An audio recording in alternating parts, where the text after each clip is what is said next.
Sam Giancana was the most flamboyant gangster of them all, when organized crime was at its most extravagant. I'd say he was far more powerful than Al Capone, and he was a giant. He had a beautiful showbiz girlfriend. He was pals with Frank Sinatra.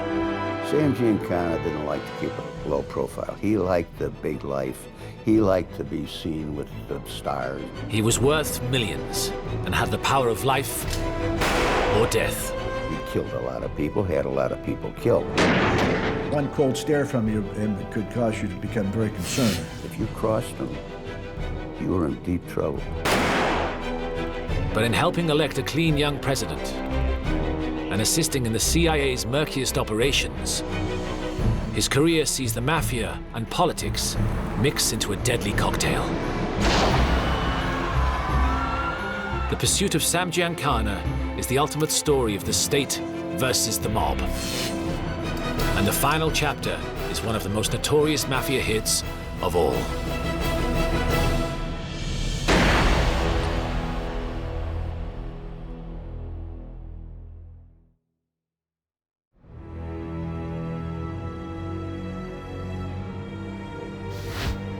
Sam Giancana had learned his gangster trade from Al Capone's top enforcers.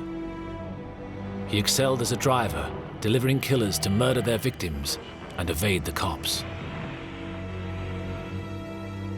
He learned how to lend money and collect the interest. Hey, Sam, loan me a $5. I got to go get something. He said, what do you take for security? And Sam said, how about a lie? His furious outbursts were so savage that people around him wondered about his mental stability. He was violent. But the people in the Chicago outfit almost are all violent. They kill people with the drop of a hat. He was a killer. Aged just 18, Giancana was charged with murder, but escaped conviction. When I first saw Sam Giancana, I thought, there is the arrogance, the hatred, the violence, the viciousness that I've dedicated my career to fighting.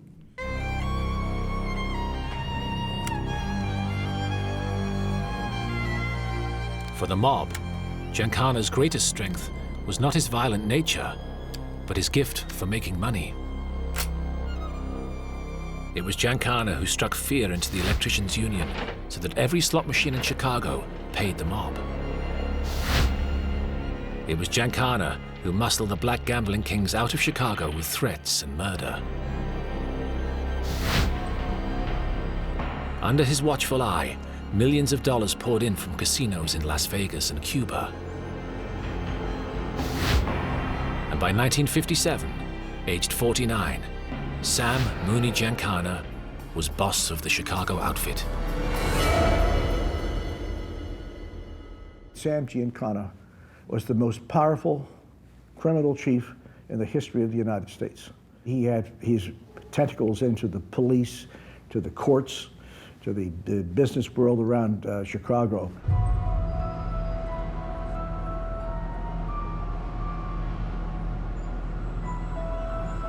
But just as Giancana reached the top, the government turned on organized crime.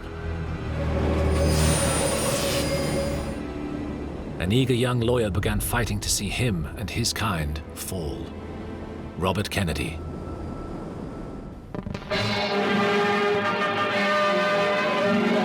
The nation's underworld gets the unwelcome spotlight of publicity as the Senate's Investigations Subcommittee begins new hearings on crime. Arkansas Senator McClellan... The Senate Labor Rackets Committee was investigating mafia corruption of the trade unions. Robert Kennedy, as chief legal counsel, made a name for himself by questioning witness after witness about their mob connections. Did you say that SOB, I'll break his back? Who did you make it about? I don't know. I may have been discussing somebody in a figure of speech. Well, who did you make the statement? Whose back were you going to break? I don't even remember it. Well, whose back were you going to break, Mr. Hoffa? Figure of speech, I don't even know who I was talking about, and I don't know what you're talking about. I mean, it was real-life drama, and it was exciting to watch. On the 9th of June, 1959, The witness was Sam Giancana. You tell us whether if you have opposition from anybody that you dispose of them by having them stuffed in a trunk. Is that what you do, Mr. Giancana? Would you tell us... Giancana refused to answer Kennedy's questions by taking what is known in America as the Fifth Amendment. When you take the Fifth, you say essentially, I respectfully decline to answer on the grounds that my answer might tend to incriminate me, and nobody can touch you for it.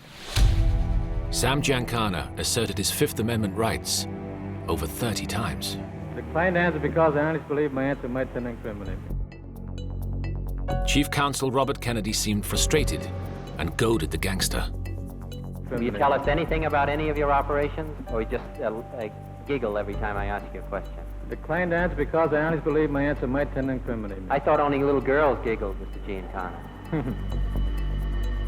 Bobby Kennedy's theatrics were perhaps intended to light Giancana's famously short fuse. I think he was hoping that Giancana would explode. But, you know, I never thought he really gave a damn. Round one in this long, bitter feud went to Sam Giancana. Kennedy could get nothing on him.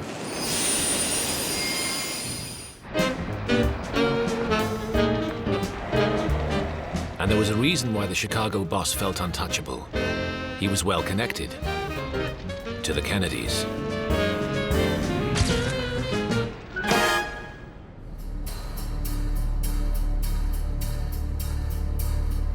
Robert Kennedy's big brother, Senator John F. Kennedy, had set his sights on the White House. But just to become the Democrat presidential candidate was a battle. A Boston Irish Catholic couldn't get elected to anything in staunchly Protestant states of 60s America like Wisconsin and West Virginia.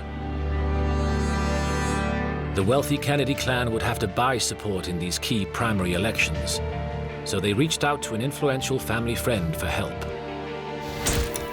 Frank Sinatra. Sinatra was a friend of the Kennedy family, and Jack Kennedy in particular. Frank, in his turn, had a friend and business partner who knew all about getting his way in politics. Sam Giancana. I have every reason to believe that there was mob money in the West Virginia election. The person who handled the money was Frank Sinatra.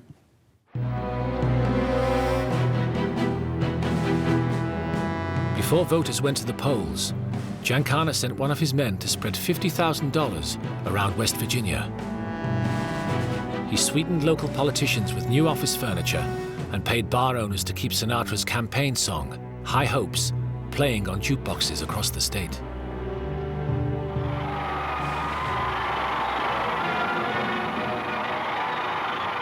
Giancana's efforts seemed to help get the Kennedys over the first hurdle. John F. Kennedy became the Democrat candidate to run for president. But an even bigger challenge lay ahead.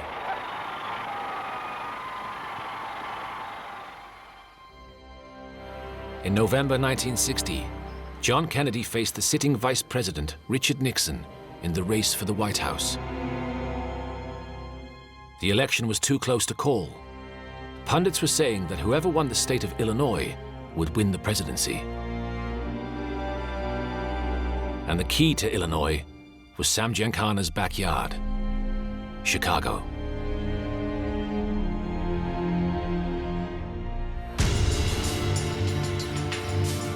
Giancana's Chicago outfit knew all about how to swing votes in their city. They'd been doing it for generations.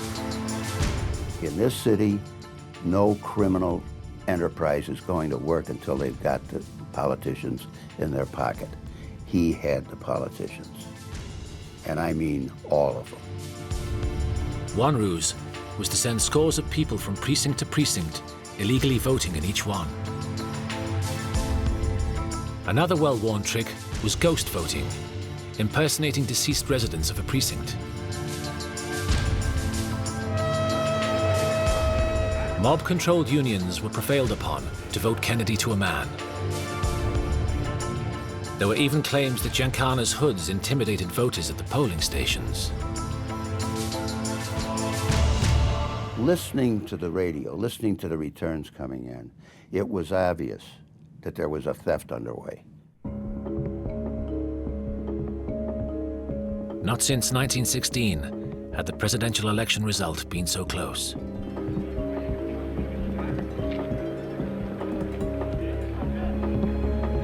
Kennedy beat Nixon by just 0.1%. Somewhat after noon on the day after the election, Senator Kennedy received a telegram from the vice president congratulating him on his victory. With this in his pocket, Sam Giancana was quick to claim that it was he who had elected Kennedy to the White House. While most dispute this, Giancana certainly expected payback. Giancana can legitimately think that he had done his work and that he had tipped it and that he could expect some result.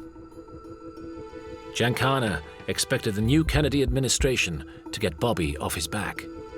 He told an associate, "Bobby will just be another goddamn lawyer soon. They promised me they'll take care of him." I am, in my mind, convinced that there was a deal cut. That if Giancana would get Illinois for the Democrats, that he would be given free hand. Giancana prophesied to the outfit a lessening of government harassment in Chicago and Las Vegas. He couldn't have been more mistaken.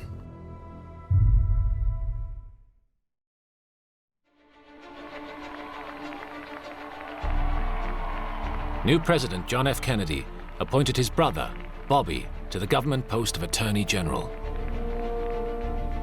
I have felt that we should secure the best talent we could get for every position, regardless of party, regardless of any other factor. This test has been applied, and it's been applied in this case. Far from being just another lawyer, as Attorney General, the fanatical mob-chasing Robert Kennedy was now the country's top law enforcement officer. It was a shock for Giancana and the Chicago outfit.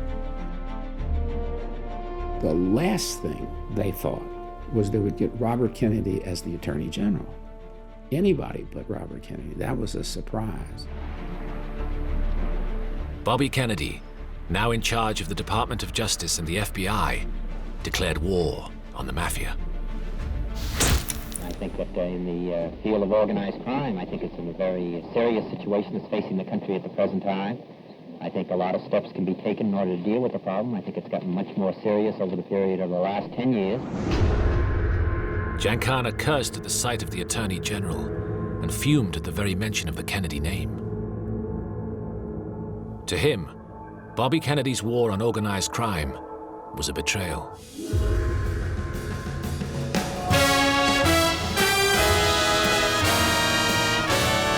But as the Justice Department went to war, Sam Giancana fell in love.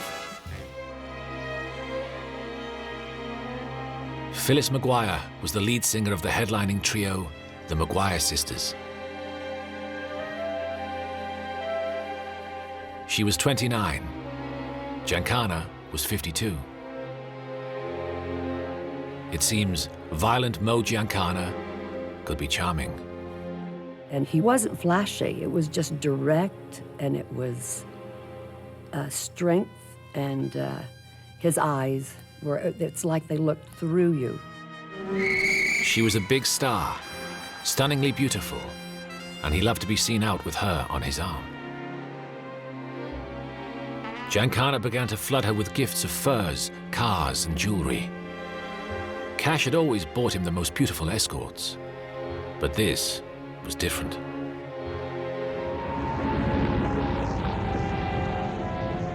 He began to neglect business in Chicago, to follow Phyllis to performances all over the US. He even accompanied her on a 2-week European tour. The tough mob boss had a chink in his armor, a weak spot the government would later use to help bring him down.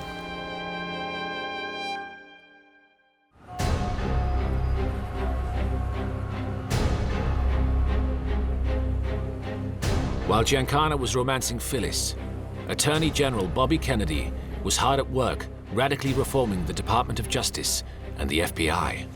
He was extremely driven. He absolutely hated what he called the outfit, the Mafia, organized crime.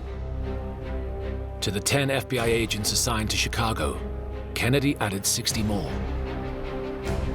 Giancana called them G-men, or just the G. At first he was unconcerned, dismissing them as Boy Scouts.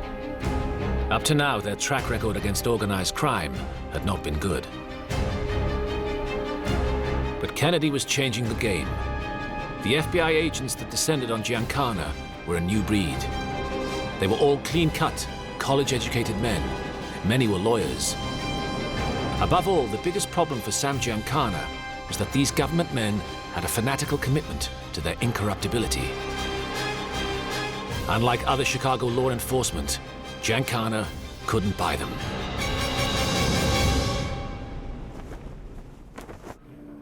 Robert Kennedy was also increasing the number of lawyers in the Justice Department's Organized Crime and Racketeering section, from 17 to 63. He rebuilt the whole operation. You can think of the Department of Justice as an aircraft carrier, and you can't turn an aircraft carrier on a dime. They don't have brakes. You can slow it down and steer it. He turned it on a dime and took it in a different direction.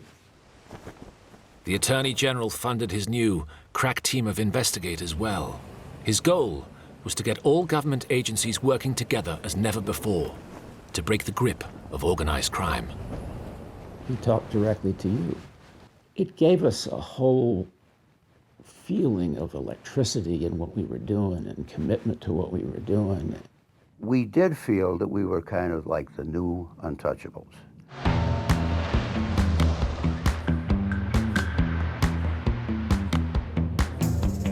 Giancana was now closely watched by the new FBI agents in Chicago. The view is fine and the kids are still in school. Over. His HQ was in the back of the Armory Lounge Bar and Restaurant in Chicago's Forest Park suburb. Despite FBI surveillance, his private business remained secret behind closed doors. Eyeball one to dugout. I read you loud and clear. Or so he thought. 10-3, eyeball one. Stay with it.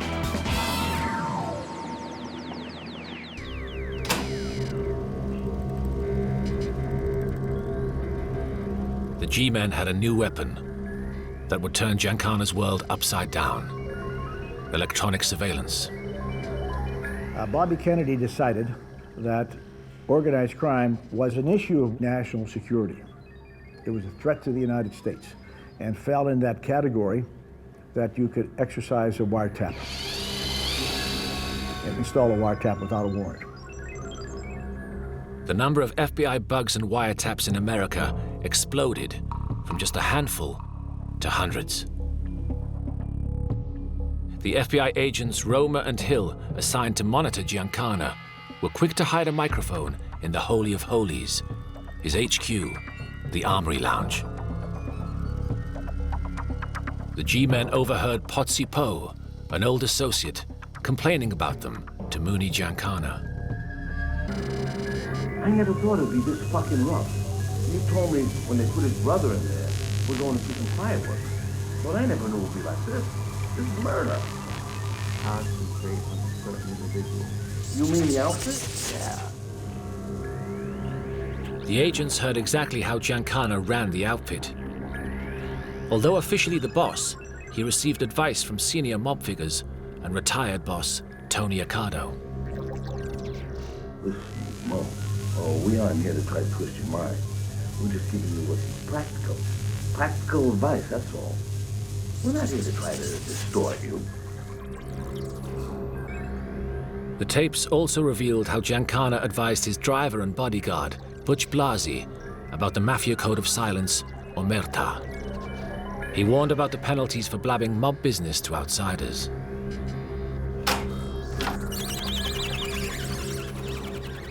There was a stuffed fish over the bar, and he points up to the stuffed fish. and says, "You know how that fish got that way? He opened his mouth." and of course he's saying this into a bug himself, but he's telling Butch Blasey to don't talk about all that kind of stuff.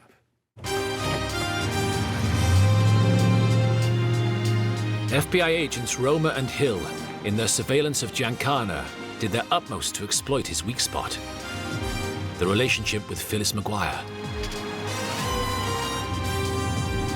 They watched Sam and Phyllis closely, very closely.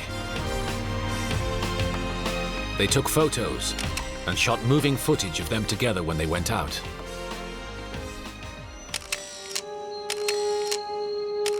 With wiretaps and bugs, they also listened when they stayed in, even recording their conversation in their bedrooms. Whether in Las Vegas, or Maryland, Pittsburgh, or Atlantic City.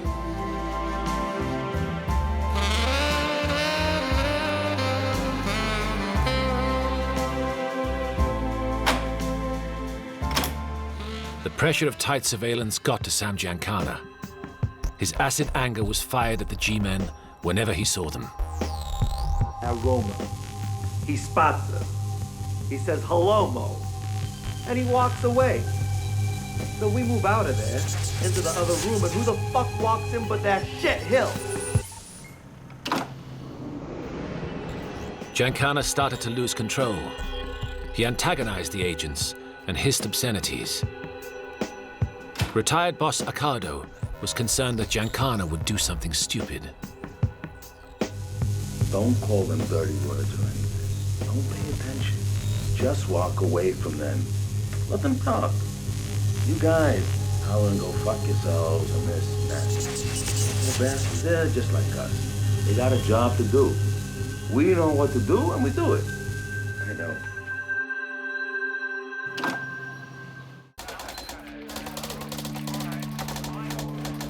Bobby Kennedy was tightening the noose.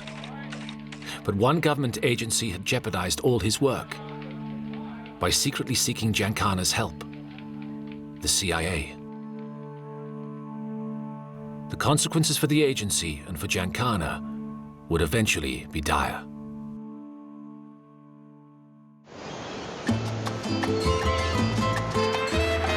Giancana and many other gangsters had once had vast, lucrative business interests on the island of Cuba, just a short hop from Miami. In exotic and poverty-stricken Cuba, white tourists with green dollars could live like royalty and lose money in the comfort of the mob-owned casino hotels. Cuba was a gold mine for the mob. There's a lot of money made down there in the casinos and the joints, and Castro took it away completely.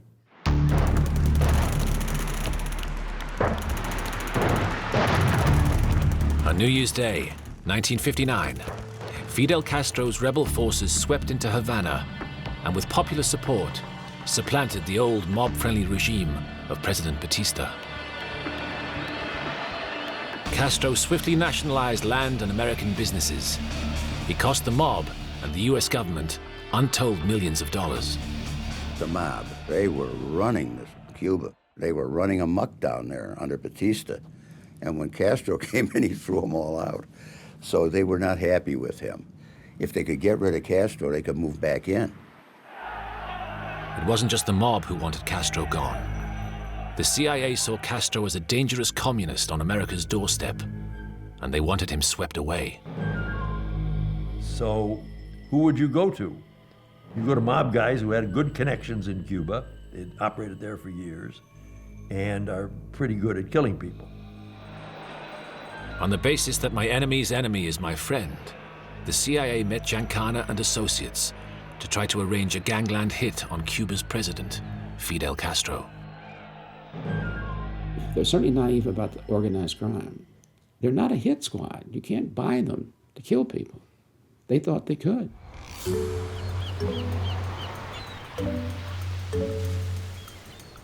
At a clandestine meeting at the Fontainebleau Hotel in Miami, the CIA wanted a Capone-style attack. with Castro going down in public in a hail of bullets. The real-life gangsters demurred, wanting to keep things nice and clean. Giancana suggested something much more CIA, using pills to poison Castro's food and drink. The CIA took his advice. But when a US government agency secretly commissioned murder from gangsters, they should have seen trouble coming. And once you've dealt with them and they've given you something, then they have a right to ask for something back. And you don't want a reciprocal relationship with them. You're compromised.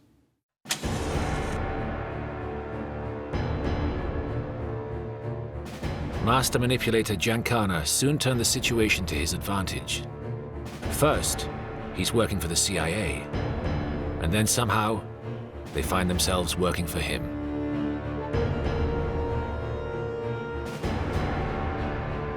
Giancana suspected Phyllis McGuire of having an affair in Las Vegas with top showbiz comedian Dan Rowan. He talked his CIA contact into arranging to plant a microphone in Rowan's hotel room. But the operation went terribly wrong. The installation engineers were discovered by hotel staff and arrested by police.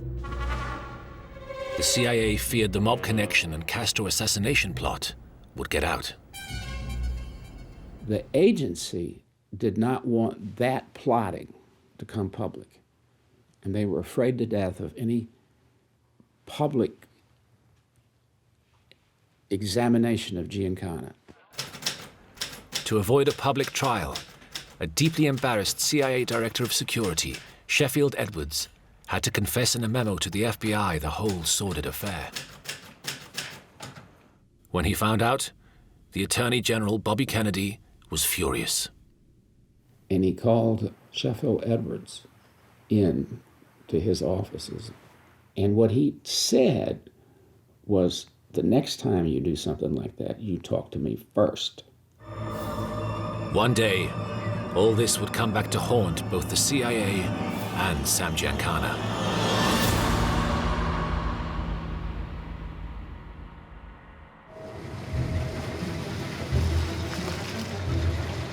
FBI agents Roma and Rutland, watching and being verbally abused by Giancana in Chicago, now put even more pressure on the beleaguered outfit boss.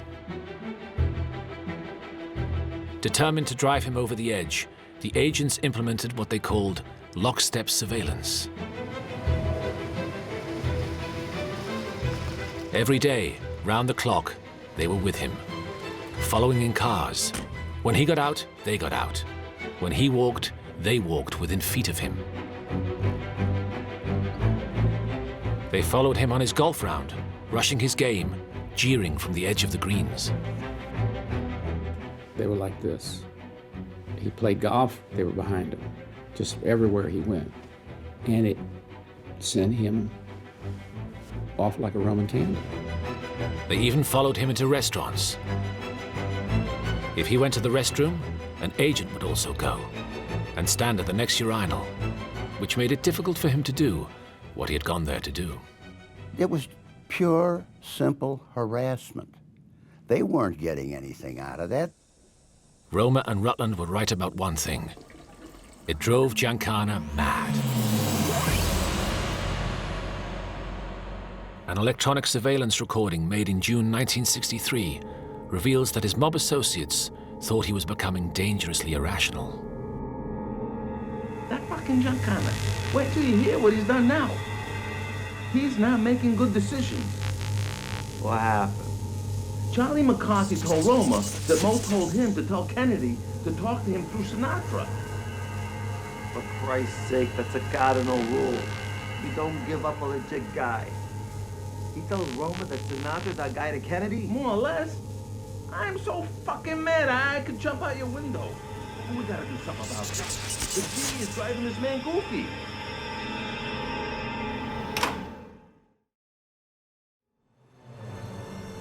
A maddened Giancana lashed out in a way the mob would never understand. He sued the FBI. saying their Lockstep operation violated his civil rights. Giancana's lawyer hired a film crew to shoot the FBI Lockstep in action. In a darkened courtroom, the judge was also shown Giancana's respectable lifestyle. Playing a round of golf, going to church, and visiting his father's grave. An injunction against Lockstep surveillance was granted. The FBI agents would have to keep their distance. Sam Giancana had, for the moment, beaten the FBI.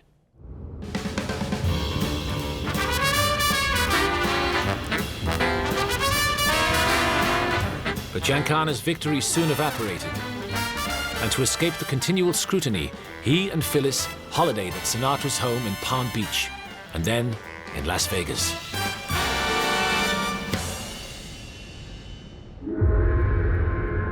Meanwhile, the FBI was recording some disturbing mobster conversations. Kennedy, a guy should take a knife and stab and kill that fucker. I mean it. This is true. Honest to God. Right in the White House. Somebody's got to get rid of that fucker. The Kennedys' war against organized crime was fueling a dark mood among gangsters all over the United States. They should kill the whole family. My mother and father, too.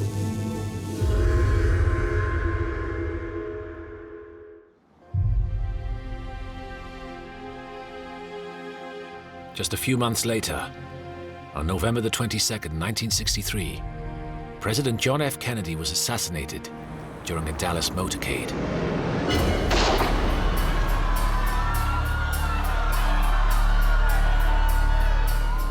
The killing spawned a rash of conspiracy theories about who might be responsible. There was always a strong rumor that the mob had something to do with the assassination of John Kennedy.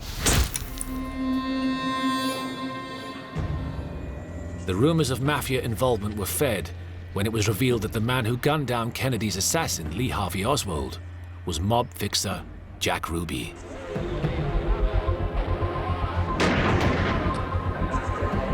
It didn't go unnoticed that Sam Giancana had sought Ruby's help from time to time. But despite the rumors, there has never been anything to substantiate claims that the mob had any part in it.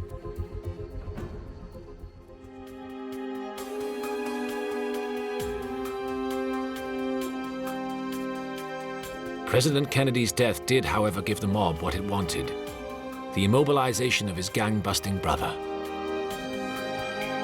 I think he was simply crushed and shocked by it. An FBI informant heard Giancana's reaction. What he said was chilling. Attorney General Robert Kennedy will not have the power that he did. Within a year, the new president appointed a different attorney general, and Robert Kennedy was gone.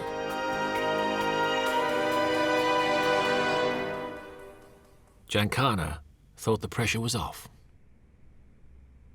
But Bobby Kennedy had rebuilt the Justice Department to smash organized crime. Even without him, the machinery worked on. Crucially, Kennedy had inspired a generation of investigative lawyers who would not give up the fight. One of Bobby's boys was a young lawyer in the Department of Justice strike force, David Shippers. Always there was this Sam Giancana hanging out there, the one guy that nobody seemed to be able to touch. All he had to do was surface once, and we'd be able to put him into a conspiracy of some kind. Couldn't find anything. Shippers' problem was a lack of hard evidence. The FBI agents' years of electronic surveillance put Giancana at the center of extortion, illegal gambling, and murder. But as the bugs were installed under presidential prerogative and not by a judicial warrant, the thousands of hours of incriminating recordings were not admissible as evidence in court. But determined to put Giancana behind bars, shippers meticulously constructed a cunning legal snare. First, to question Giancana about his criminal career, shippers awoke the dormant power of an investigative grand jury. Without the grand jury, we were dead in the water. We couldn't do a thing because we had no personal subpoena power. It was a grand jury that had the subpoena power. If you're subpoenaed to the grand jury, you got no choice. You got to show up. You may take the Fifth Amendment, but you're going to get dragged in there. Second, shippers had to stop Giancana hiding behind the Fifth Amendment by removing any possibility that he could incriminate himself. If what you're saying can never be used against you, then the Fifth Amendment doesn't apply. That's where the use of immunity came in. Granting immunity from prosecution to a top mafia boss was a bold step, and a hard sell to shippers' boss, the U.S. attorney. The U.S. attorney looked at me and he said, "Are you nuts? Are you crazy?" They said, "Well, you don't really think he would talk." We wouldn't immunize him if we didn't think he'd talk. If he doesn't talk, we'll put him in jail. If he does talk, we're going to have one heck of a great case. We'll break the whole stupid mafia. At last, the trap was set. But would Giancana take the bait? In December 1964, the federal grand jury investigation began. To soften Giancana up, shippers summoned his mob associates to question them in secret. Giancana feared they might be spilling their guts, but he couldn't be sure. Then, to play even more on Giancana's increasing paranoia, shippers exploited his weak spot. He subpoenaed Phyllis McGuire. So here comes Phyllis McGuire. We're going to put her in the grand jury. I just assumed she's going to come in and answer our questions. And the questions would essentially have been about her association, nothing embarrassing. She was the key to this whole thing. Phyllis seemed shaken by the experience. Whether she actually testified or asserted her Fifth Amendment rights and declined to answer is still secret. But the thought that Phyllis had told them anything sent the paranoid Giancana crazy. You know, he said over the weekend that he was pretty angry with you. Have you talked to him about it? No comment. Well, the word came back to us that Sam Giancana was ready to kill himself. Is this an indication, do you think, that your relationship is all over? No comment. Because he thought, if she talked, I'm in trouble.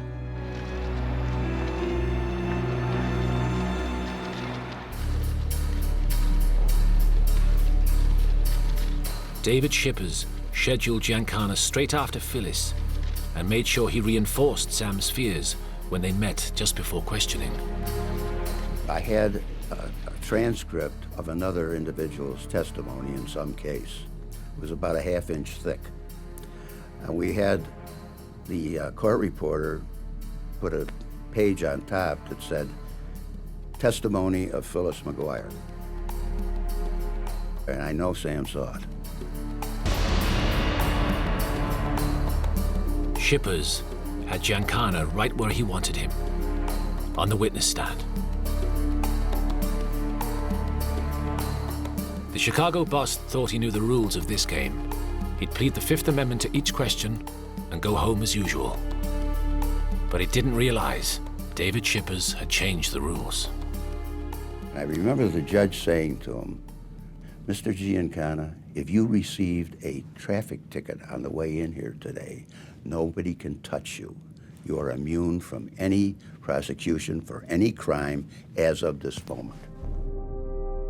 Immunity effectively stripped Giancana of Fifth Amendment protection. And then it really hit him when the judge told him he was immune and he had to talk. He was ordered to testify. Then it hit him.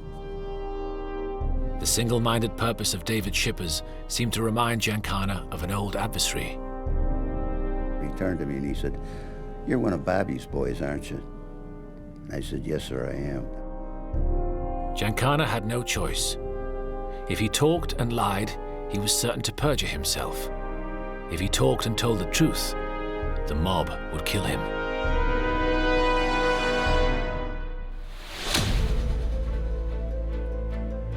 Giancana gave his name and address, invoked the Fifth, and the trap was sprung. Sam Giancana, boss of the Chicago outfit, by refusing to answer questions, was in contempt of court and taken straight to jail.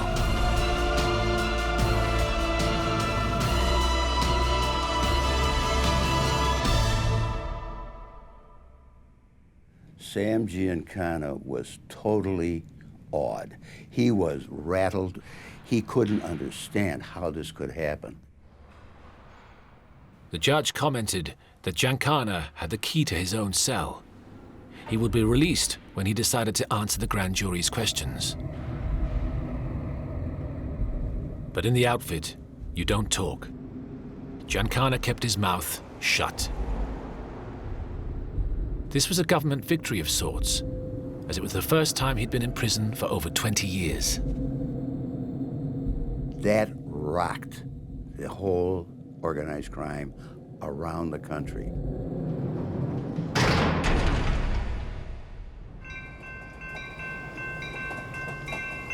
But was it such a great victory? Giancana could only be held in jail until the grand jury folded a year later. On the night Giancana was released, in May 1966, there was a party at his home in Oak Park, but senior mobsters found nothing to celebrate. The outfit old guard decided Mo Giancana's high profile and volatile temper was bad for business. They gave the FBI a belated victory by stripping Sam Giancana of his rank as boss and throwing him out of Chicago for good.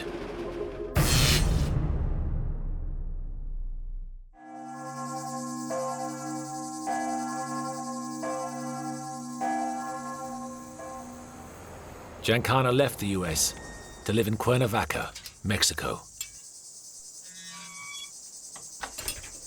Over the years, he built a new life for himself. No G-men dogged his steps or monitored his phone calls. And Giancana returned to what he did best, making money.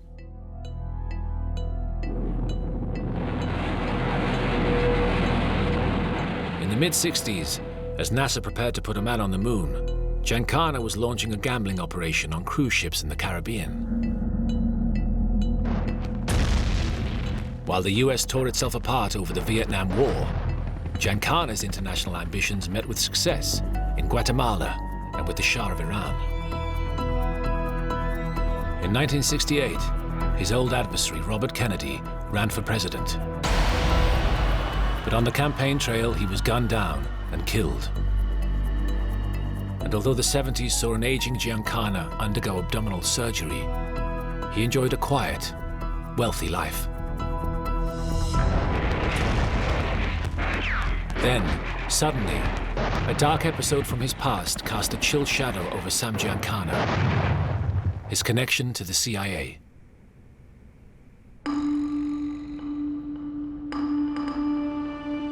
In January 1975, a Senate Select Committee began investigating illegal CIA operations, specifically CIA involvement in plans to assassinate Castro.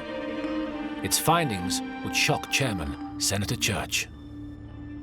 It is simply intolerable that any agency of the government of the United States may engage in murder. The committee was very interested in hearing from any mobsters consulted by the CIA in their Castro assassination plots.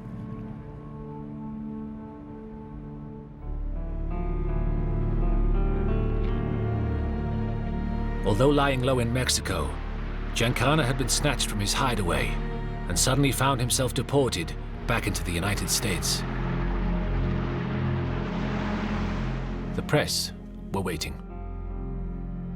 Giancana, why did you have to leave Mexico, sir? Why? I don't know. Mr. Giancana, what are your future plans? The future plans of one-time boss Giancana were to re-establish his cut of Chicago outfit operations. Once he arrived in Chicago, he announced to the entire organization that he was back and he was the man. But a new generation ran the Chicago outfit. They had no room for the aging Giancana. By that time, a lot of his rivals were in the penitentiary or dead because of what we'd been doing to them. Knocked out of action in Chicago, Giancana received a subpoena that ordered him to appear before the Senate committee without fail in Washington, D.C. on June the 24th, 1975. But Sam Giancana never made it.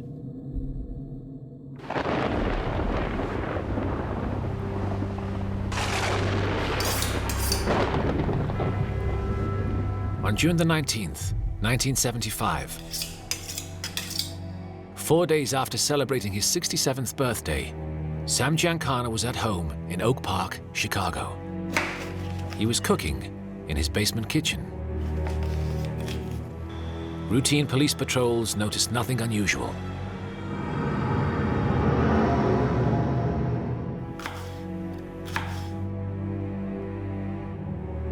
Health problems meant he could not eat spicy foods. So it seems the sausage and peppers was a late-night snack for a friend.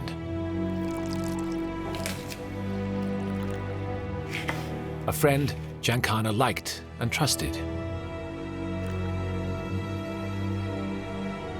A close friend.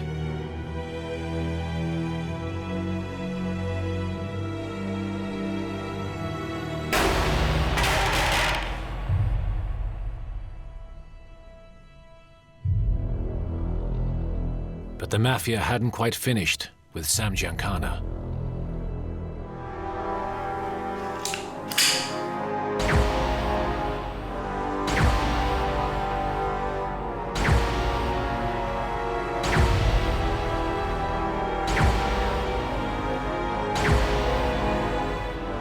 The way he was killed showed that the mob no longer trusted him to keep quiet.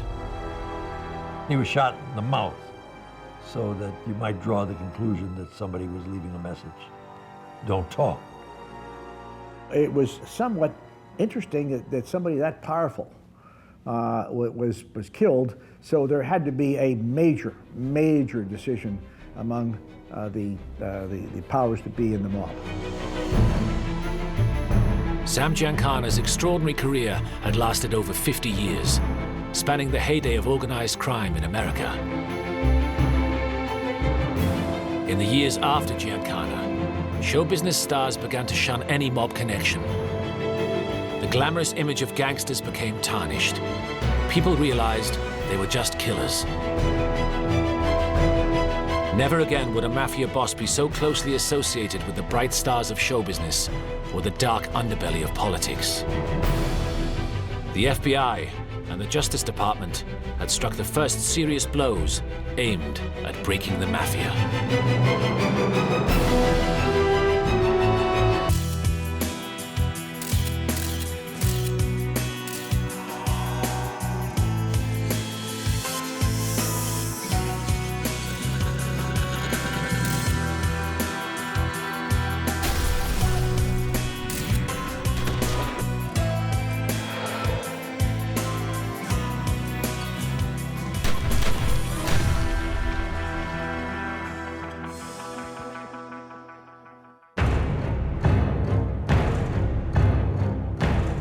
Lucky Luciano, the #1 gangster of all time.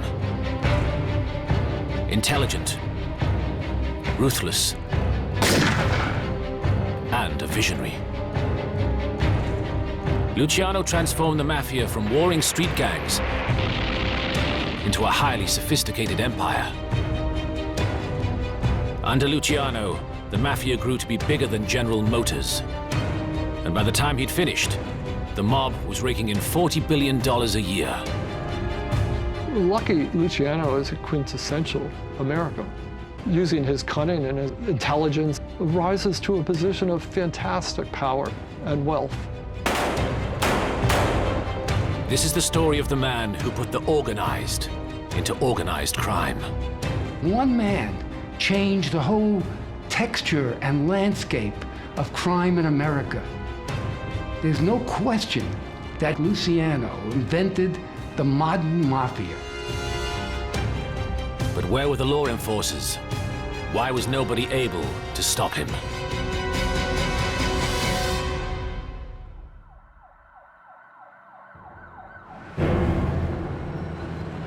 On September the 10th, 1931, 4 hitmen came calling at offices above Grand Central Station in New York City.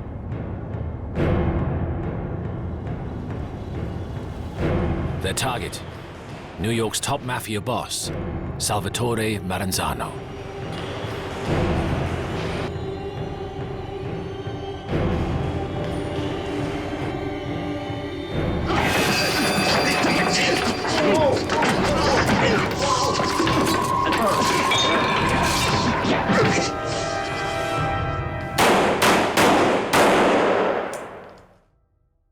This execution was a critical moment in the meteoric rise of the biggest gangster in American history, Charles "Lucky" Luciano. Once in every generation comes along a dynamic criminal genius mind.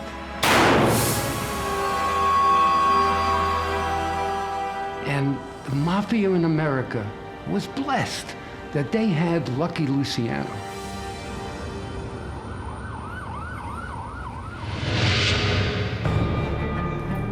Luciano had begun his career as a top hitman for New York Mafia Don Giuseppe "Joe the Boss" Masseria. Masseria headed the largest Italian gang in the city and ruled the streets in the early 1920s. But in 1925, another boss arrived in town. His name was Salvatore Maranzano, from the infamous mafia town of Castellammare del Golfo in Sicily. And he was eager to seize control of Masseria's empire. When tensions mounted between the two leaders, the killings began. The streets of New York turned red. The underworld called it the Castellammarese War. But for one man, all this chaos was the opportunity he was waiting for. Luciano had always been against the bloodbath, arguing that gunfights and bodies were bad for business and attracted too much police attention.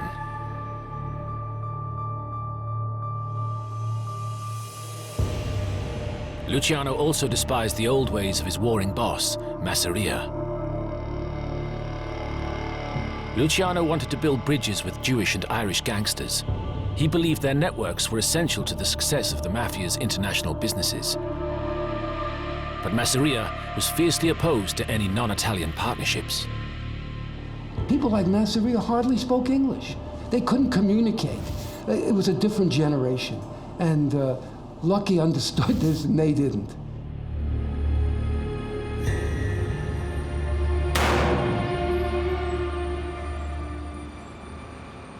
After 18 months of fighting, with no end in sight, Maranzano told Luciano that if Masseria was eliminated, he would not take revenge on his men.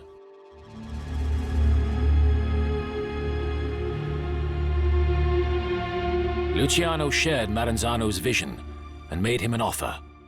He would kill his boss, Masseria, if he could take over his gang and become an equal power with Maranzano. Maranzano accepted the deal.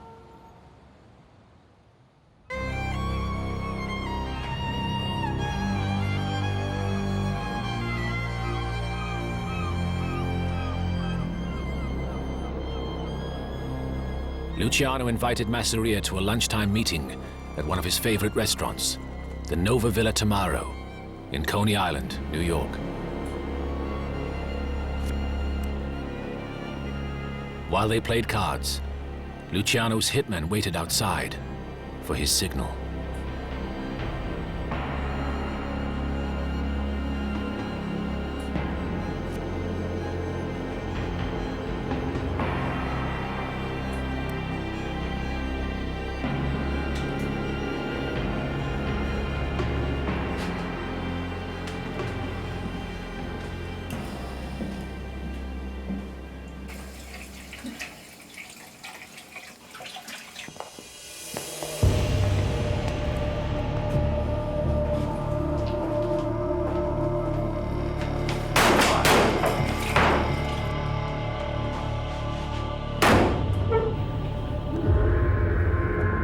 Masseria's murder, Luciano signaled to the underworld that the Castellamarese War was over.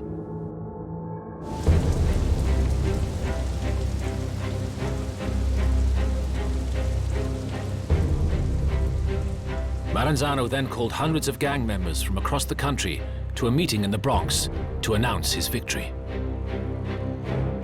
Now it's going to be different, he told them, and spelled out his grand plan. The gangs of New York would be organized into 5 families to control the boroughs of the Bronx, Brooklyn, Manhattan, Queens, and Staten Island. Each family would be headed by a boss with an underboss, and under them would be lieutenants and soldiers. And above them all would be Maranzano himself. And if anyone disagreed, they would be killed. I'm going to be capo di tutti capi, the boss of all bosses. This meant that he would be the leader of all the New York Mafia operations.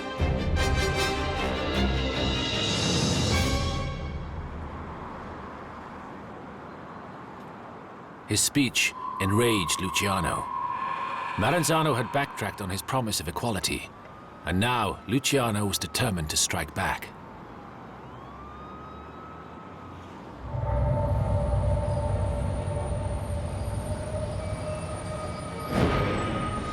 Maranzano realized Luciano was a potential threat to his total dominance of the American Mafia.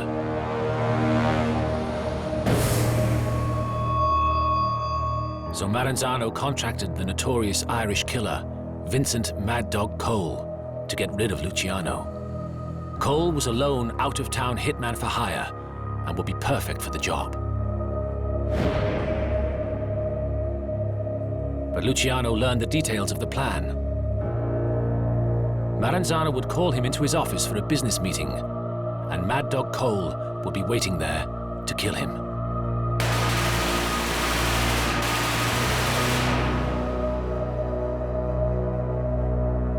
For Luciano, it was now a question of kill or be killed.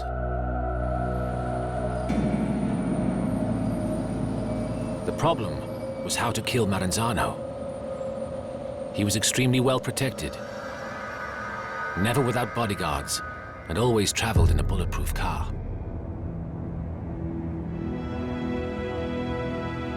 Tax agents and accountants were frequent visitors to Maranzano's offices, and Luciano realized that this was his way in.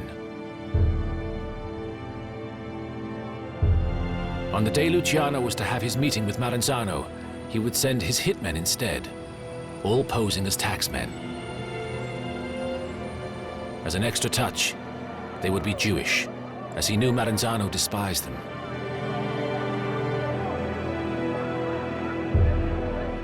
Luciano then contacted his childhood friend, Meyer Lansky, to arrange the hit. It is said that Lansky then rented a remote house in the Bronx for the 4 killers to prepare for the hit. They were forbidden to leave the house and were provided with all the provisions they required, including women. And through the summer months of 1931, Lansky taught them how to talk, walk, and act like taxmen.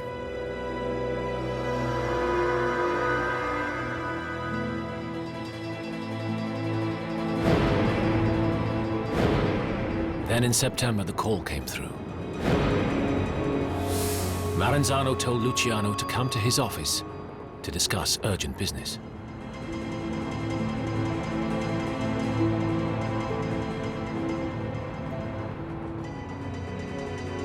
On September the 10th, 1931, Luciano sent the 4 hitmen to Maranzano's offices above Grand Central Station in New York.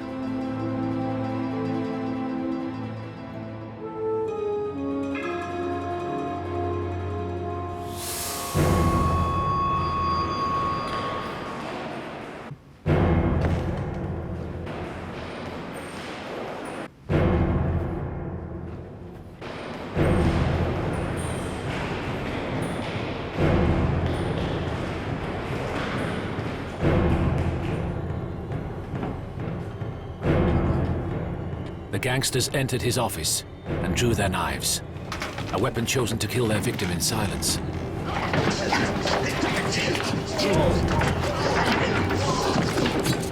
But Maranzano would not go down without a fight.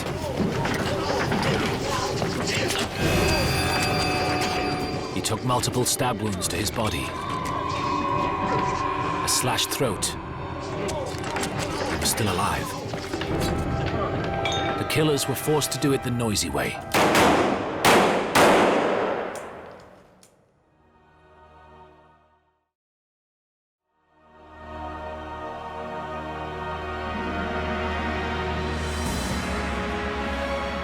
With the death of Maranzano, Luciano's time had come. At last, Luciano would realize his vision to reach out across America and organize organized crime. One of the first people he turned to was someone he'd known since they were both street kids. Luciano started out by offering protection to Jewish schoolboys targeted by Irish gangs. One day, he squared up to a small boy on his way home. If you want to keep alive, Jew boy, you gotta pay us 5 cents a week protection money. The schoolboy stared him in the eye and told him to go fuck yourself. It was Lansky, a young Polish immigrant and the man who Luciano had turned to when he needed hitmen for Maranzano's execution. From day one, we're talking when they're in their early teens, they knew each other. They were thugs then. But they developed this relationship where they built it into an empire. Lansky became Luciano's right-hand man and chief business executive. He was tough, brilliant with numbers, and, unusually for a mobster, honest. The relationship between Lucky Luciano and Meyer Lansky is the most important relationship in organized crime in the United States. Critically, Lansky was able to do complex calculations in his head without committing anything to paper. These are two incredibly talented and open-minded individuals who realized that if they joined forces using an American corporation as a model, that they could eliminate the possibility of an individual monopolizing profits, and they could share profits and distribute them evenly, and therefore bring a certain stability to organized crime that had never existed before.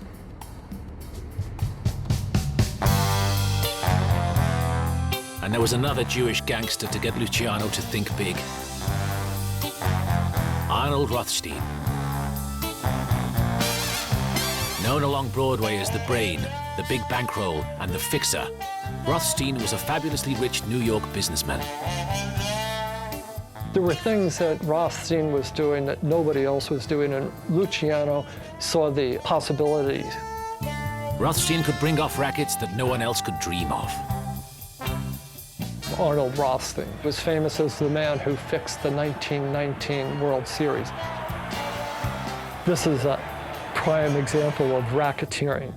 You take a normal activity like a baseball game, you corrupt the players, therefore you can bet on a winning thing. Rothstein tutored him there about how real money could be made, not just in low-level predatory street crime, that there were bigger things, you could fix things. And sure enough, bigger things were about to come along for Luciano.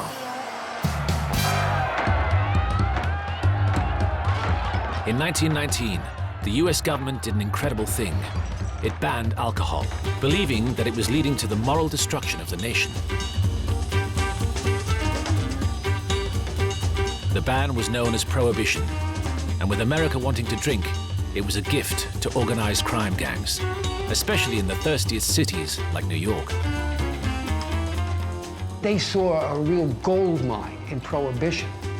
And what it did was it turned some of them, like Luciano, they had to become executives. Because now they had to run organizations that either imported booze or manufactured it, and you had to distribute it. So in that sense, they had to run a real organization. It wasn't just go out and mug somebody on the street. You had to be smart now, because you were dealing, instead of thousands, you were dealing with millions. So it turned these people who were really inexperienced, old-fashioned outlaws into business criminal executives overnight. Luciano, Lansky, and Rothstein proved to be quick learners, and soon they became very rich indeed. Now that wealth translates into power. It translates into political power. It means that you can buy political protection. It means that you can buy police protection, because alcohol is something everybody wants to do. So they are willing to collude with gangsters. What they don't understand is that once you cooperate with gangsters, you've sold your soul, and the gangsters understood this. With New York City full of booze, and cops, judges, and council officials being bribed all over the place, Luciano and his associates had free rein to take control of whatever they wanted. They had their hand in everything because nobody would look at them. Nobody would even consider investigating them. Not the least of which was J. Edgar Hoover. There is nothing mysterious about the manner in which the Federal Bureau of Investigation works. The special agent must be a good marksman and have the courage to shoot it out with the most venomous of public enemies. Director Hoover supervising field practice. And J. Edgar Hoover was the boss of the FBI, and he was eager to make a name for himself.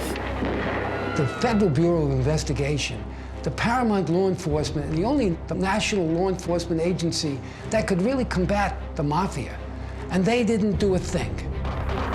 Hoover had launched his war on crime during the early 1930s. He went after bank robbers, kidnappers, and killers who were terrorizing the Midwest and outraging the nation. The FBI mostly went after the headline public enemies like John Dillinger, Pretty Boy Floyd, Machine Gun Kelly, taking people out with, you know. Hoover had essentially denied that there was a national crime syndicate. He said these are local gangsters and this is the job of the local police to deal with it. He didn't want to get involved with these people because they're very well connected politically.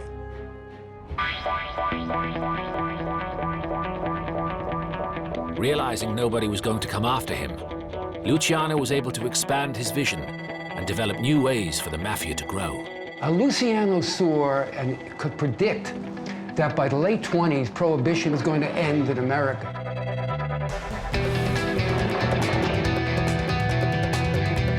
And if the Mafia was going to be successful, Luciano had to prevent inter-mob wars from ever breaking out again.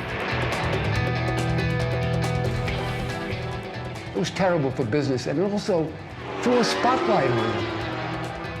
That's why I say he was something like a Bill Gates or a Warren Buffett, and he had to get a different business model. So, towards the end of 1931, Luciano summoned the top leaders of 20 Mafia factions across the country, including gangsters like Al Capone, to a national conference in Chicago. Luciano then did an extraordinary thing. He proposed an entirely new business structure for organized crime. He laid out the rules. Here's how we're going to operate. This whole concept that had never existed before, he created a whole new texture, a whole new way of how criminals could operate in America, organized criminals. What he did was he turned predatory street gangs, which had many internal and external wars with each other, he turned them into this one single octopus of an organization that was so different from anything else that ever existed. And it took the American law enforcement almost 60 years to get a handle on it. It was so terrific. Luciano kept with Maranzano's 5 New York families, but to each family, he he added a consigliere, a skilled counselor and advisor, whose task was to ensure that problems within families were resolved without the need for violence. Luciano then unveiled his most striking innovation without precedent in the Sicilian Mafia or amongst American gangsters. Luciano, he created the commission, and the commission would be the board of directors. If any rules for the mafia throughout the country had to be changed, it would be up to the commission. And if there were any territorial disputes or disputes over rackets, the commission would take care of it. Now, the concept there was to prevent wars. It is almost precisely what the various countries around the world did when they were faced with the same problem post-World War II. They created the United Nations. One could actually take the UN Charter and for most of it substitute the word families for states and Cosa Nostra for the Organization for the United Nations and Commission for Security Council, and the rules would be identical.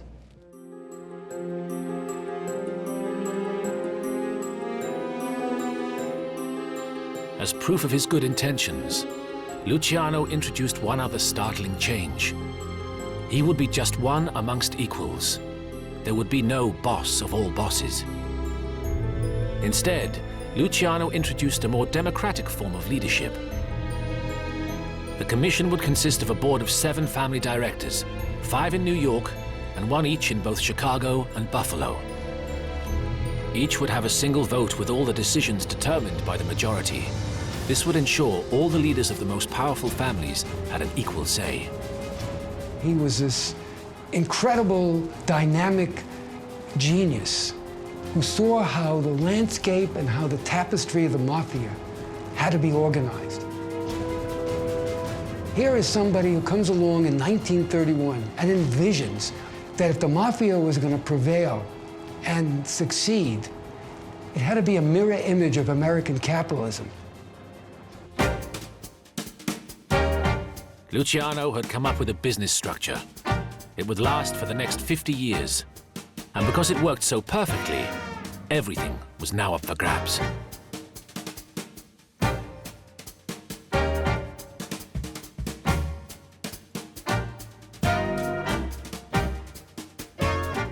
But the commission was the second government of this country. It really was. They actually controlled a lot of industries in this country, not the least of which was the restaurant business, the gambling industry. Las Vegas is a great example of it. They had control of the garment industry, the meat industry, the fish market, the docks, the unions, loan sharking, drugs and prostitution. Luciano said he was going to turn prostitution into an industry like the A&P, which is a supermarket chain. They were all powerful. And they were making billions of dollars a year.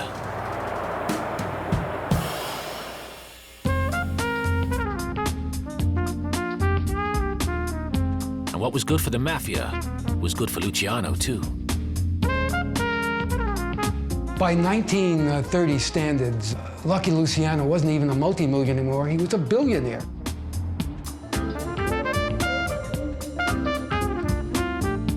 Luciano took a suite in one of the most luxurious hotels in the world, the Waldorf Astoria, and checked in under the name of Charles Ross to protect himself from rival gangsters. The kind of money he was reaping in millions every week, and he suddenly became a really sharp dresser. Had ladies on his arms all the time, had a private plane. He flew around to racetracks all over the country. Luciano was also a bachelor and party animal. He rose late, wore handmade suits and shoes from England, and danced the nights away with chorus girls and nightclub singers.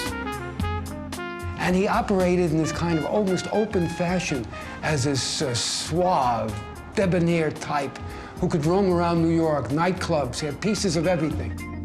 Luciano wined and dined with politicians and rubbed shoulders with stars like Frank Sinatra and the actor of many classic gangster films, George Raft.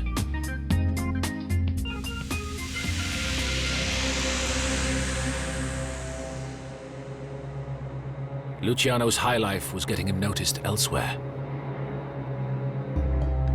FBI agents began to work out that he was a key player in the underworld, but they had surprisingly little information on him. One statement described Luciano as the leading racketeer along Italian lines, is very powerful and made considerable money in liquor. Another declared, Charles Luciano, alias Lucky, is the head of the underworld in New York.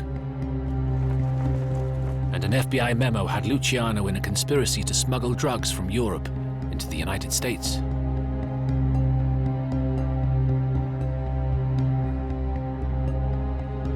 They also had in their hands local police records, which showed Luciano had been arrested 35 times for offenses ranging from traffic violations to assault and robbery with a gun. But despite this evidence, the FBI still decided to ignore him.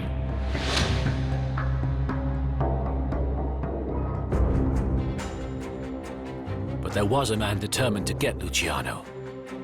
His name was Thomas E. Dewey. We have made a real start on cleaning the gangsters out of New York. Dewey was a fiercely ambitious lawyer who, by the age of just 33, had got the top job as New York City's special prosecutor to crack down on organized crime. In 2 years, we have shown that our people can be protected, that they can be delivered from the grip of the mob. In the 1930s, Luciano was the face of organized crime. It was an open secret how important and how big he was. And Dewey was after him. He realized that Luciano must be making vast sums of money from his criminal enterprises to finance his luxurious lifestyle. Today, crime is syndicated and organized. A new type of criminal exists who leaves to his hirelings and frontmen the actual offenses and rarely commits an overt act himself. The only way in which the major criminal can be punished is by connecting him to those various layers.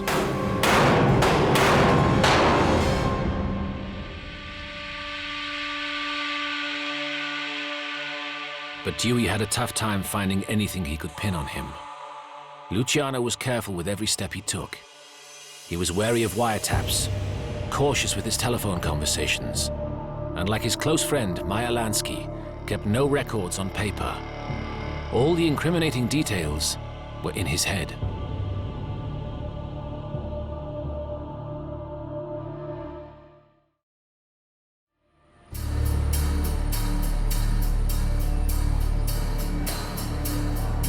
Then, out of the blue, Dewey was offered a lead that could ensnare Luciano in a web of vice crime.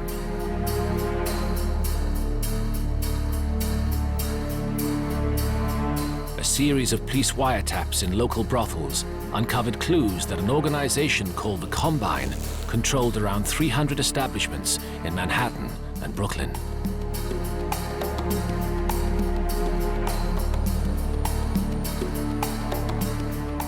They discovered that a top Luciano enforcer named David Little Davy Batillo was overseeing the Combine operations.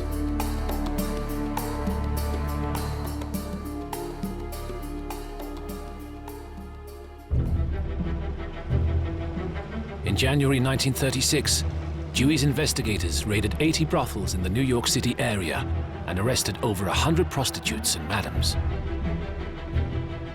These arrested women were definitely placed between a rock and a hard place. They had nowhere to go. The cops started to put the women under real pressure to spill the beans on Luciano. So many of them were addicted to heroin when they were arrested. Cops waited until the 4th day of the cold turkey withdrawal when they were climbing the walls and desperate to get them to agree to testify against the mob. Dewey's investigators managed to get 3 or 4 people to flip, to turn. And incredibly, they claimed that they had seen Luciano at meetings where he discussed what kind of percentage his family was getting from these whorehouses.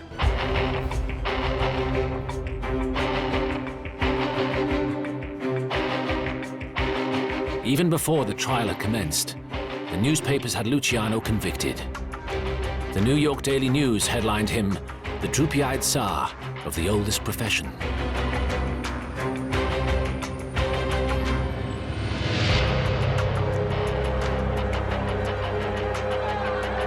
The trial began on May the 12th, 1935.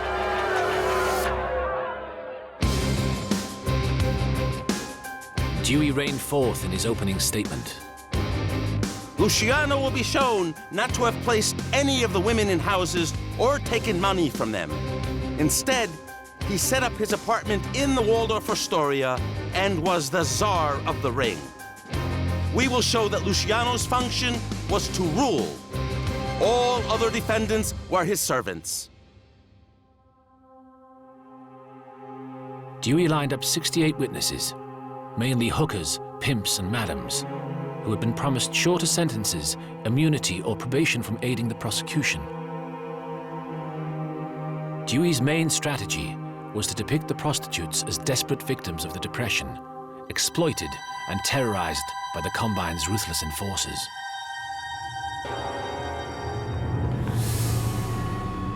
The madam who was hit over the head with the lead stick, for example, went on the witness stand to testify that there was blood all over the place when she was attacked by the very men who were sitting there in the defendant's area.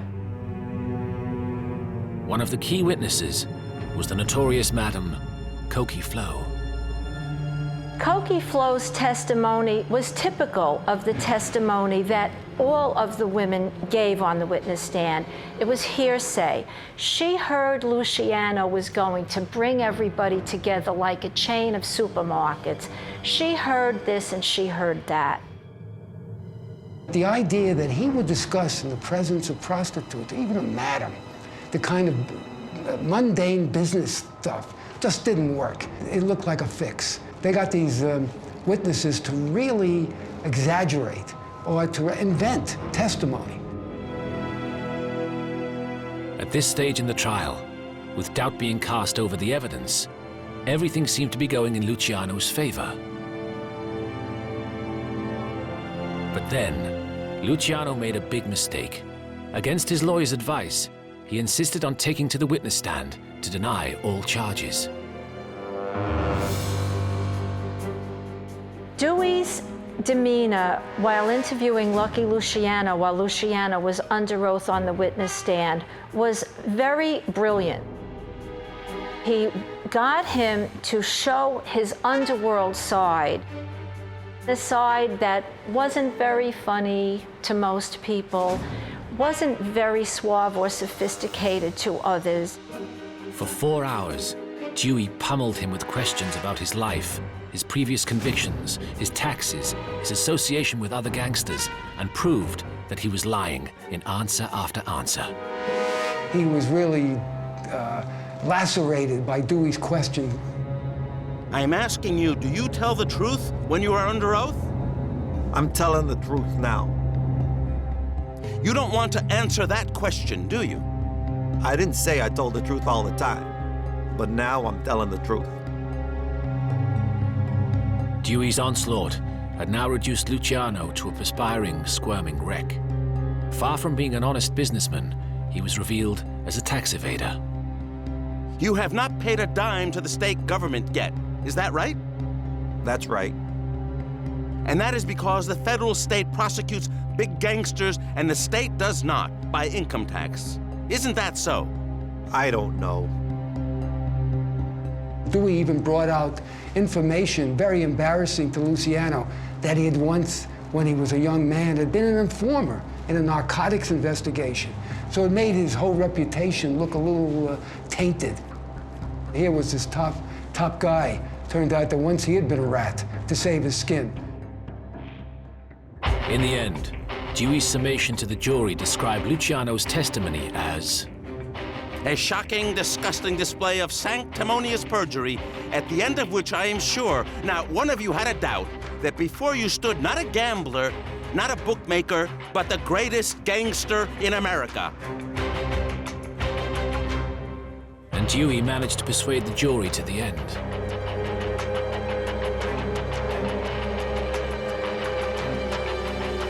Luciano was convicted on 62 counts of compulsory prostitution. Justice McCook gave the sentence. I am not here to reproach you, but since there is no excuse for your conduct nor for your rehabilitation, to administer adequate sentence, I hereby pronounce a sentence to serve from 30 to 50 years. The sentence probably did not fit the crime, but it was an instrument on the part of Dewey and the prosecutor's office to try to rid New York of the elements of organized crime that were the most threatening. Dewey was a crime-busting hero, and it was the start of his meteoric career. He became the governor of New York in 1942 and twice ran for presidency. Once the alliance between criminals and politicians is smashed, racketeering will come to a prompt end. In his memories of the case, Luciano wrote, I still get madder at Dewey's crap more than anything else. That little shit with the mustache comes right out and admits he got me for everything else but what he charged me with. He knew I didn't have a fucking thing to do with prostitution. Not with none of them broads. But Dewey was such a goddamn racketeer himself in a legal way that he crawled up my back with a frame and stabbed me.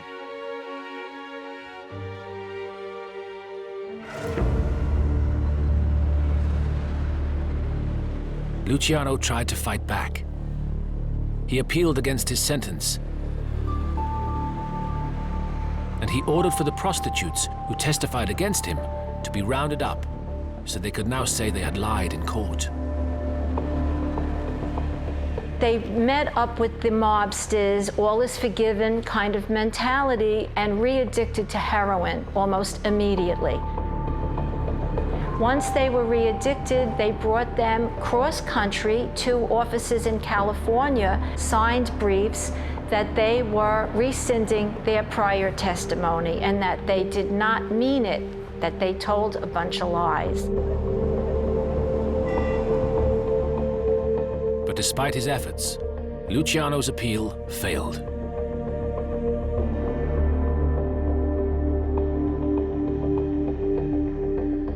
Luciano was sent to the isolated maximum security Clinton Penitentiary in Dannemora, near the Canadian border. Nicknamed Siberia, it was 500 miles away and a far cry from the luxurious trappings of his Manhattan life. What a come down from a suite at the Waldorf Towers to a cell. When they told me I was going to Dannemora, I wasn't sure I could make it. It meant moving out of the Waldorf Towers into a sewer. The worst part of it was, we didn't have any connections up there, and that meant I was in for a rough time. I was willing to put up $1 million bond, and I told them that as soon as I heard that I was going to Dannemora.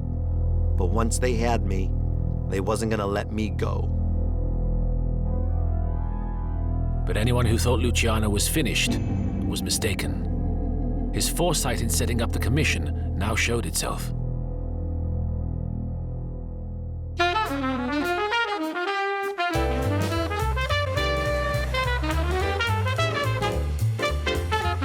When he was sentenced, the family didn't dissolve. The organization continued to function.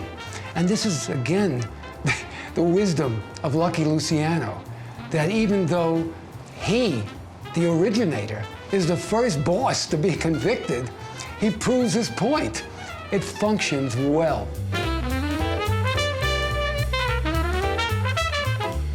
Although Luciano remained the boss, Frank Costello, a highly regarded and well-known figure in New York's underworld, took over the day-to-day running of his empire.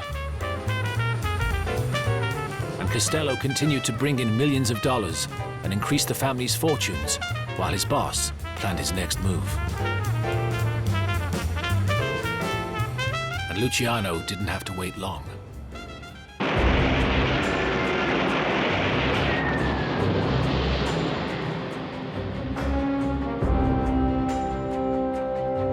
When America entered the Second World War in 1942, he found that his country needed him.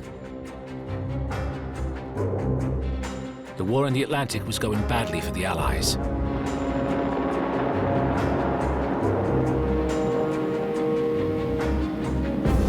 And the US government was concerned their crucial East Coast docks were under serious threat. It's the keystone to the war effort on the East Coast. One ship, a French ship in Normandy, caught on fire and sank. Sparked by an acetylene torch, swept through the proud ship. Thousands of workmen fled for their lives as firemen from all parts of New York and neighboring cities fought the fire around the clock. The prevailing opinion is that it was accidental, but the U.S. Navy and a lot of other government officials believed it could have been sabotage. Naval intelligence, desperate to prevent further attacks and German spies from infiltrating the docks, sought the help of the mobsters who controlled the waterfronts. But if they were going to get the help of the dockers, they had to get the Mafia's permission first. Luciano was so powerful that the Mafia bosses would not consent. These are not patriots. They're not stepping up to the government and saying, yes, sir, and saluting. They're saying, we have to get approval from the boss, our boss. Our boss is not the President of the United States. Our boss is Lucky Luciano, and he's in prison. To win Luciano's support, the first thing the US government did was move Luciano from the harsh conditions of Dannemora to a prison known as the Country Club of the penal system, Grand Meadow, close to New York. Here, Luciano began negotiations with the authorities and his men. And sure enough, Luciano acts like he's a patriot now, even though he was still an Italian citizen and never a naturalized American citizen. And he sends out the word through Lansky and other couriers, peace on the waterfront. Not only would there be no sabotage, there would be no work stoppages. Things were going to run smoothly. It's the word from the boss. What an example. A man in prison has so much power that he can control the essential harbor in New York City. If you need any testimonial to his power, that's it. Luciano then asked for a pardon. He had delivered his side of the bargain and now wanted freedom. Guess who's the governor of New York at that time? No other person but Thomas E. Dewey. In an extraordinary irony, Dewey, the man who put him away for 30 to 50 years, granted Luciano executive clemency in 1946 on the condition that he was deported to Italy and that he would never be allowed back in the US. Dewey's resentment was clear.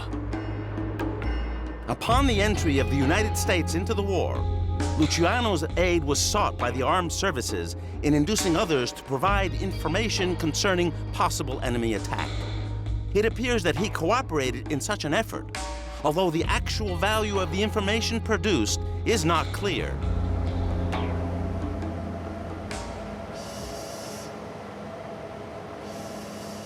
Luciano had served just 10 years of his 50-year sentence when he left American shores on February the 10th, 1946, bound for Sicily. But within months, Luciano was traveling from Italy to Havana, Cuba, and was back in business. A week-long meeting was held at the Hotel Nacional, where Luciano, Meyer Lansky, Frank Costello, and other high-ranking Mafia members discussed the heroin trade.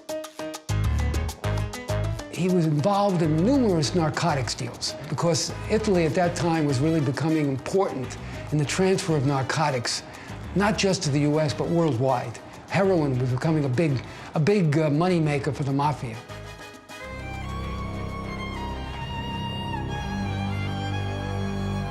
In 1957, in Palermo, Sicily, Luciano was reported to be overseeing meetings with more than 30 Sicilian and American mafia leaders to create the world's largest heroin exporting rackets.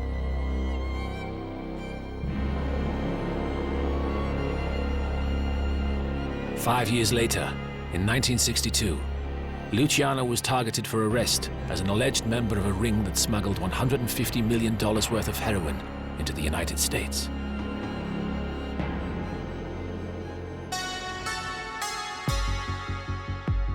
But before the authorities could get him, Luciano died of a heart attack in Italy.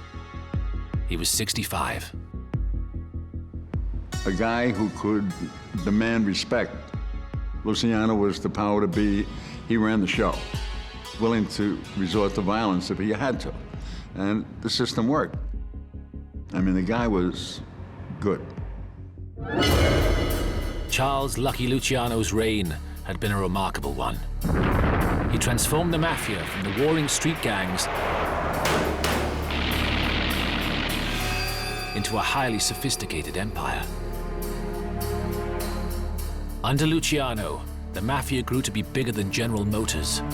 And by the time he'd finished, the mob was raking in $40 billion a year. And while there had been run-ins with the local law enforcement agencies, the FBI hadn't even known it existed.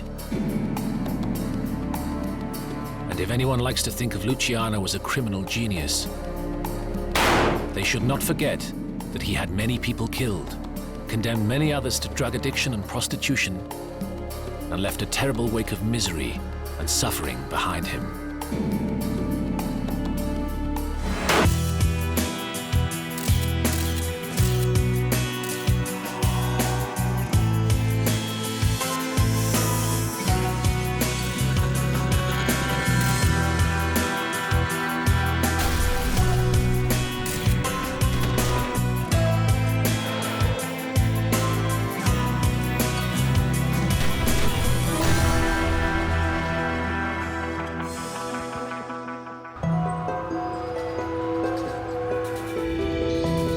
Joe Colombo was a man who liked to do things differently.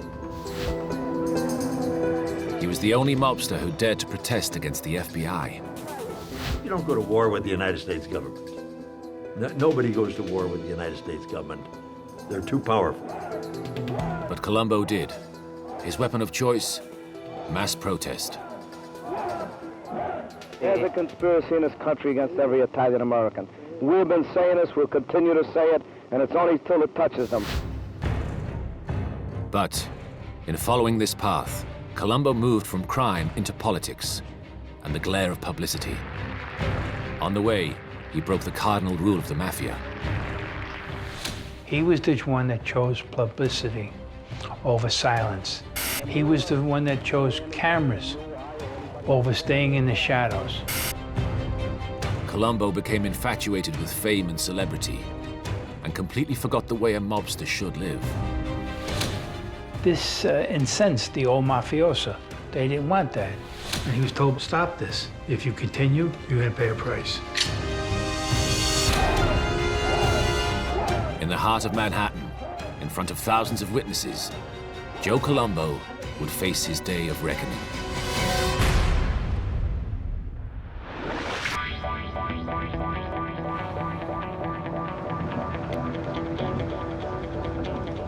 Across the East River from Manhattan lies the borough of Brooklyn.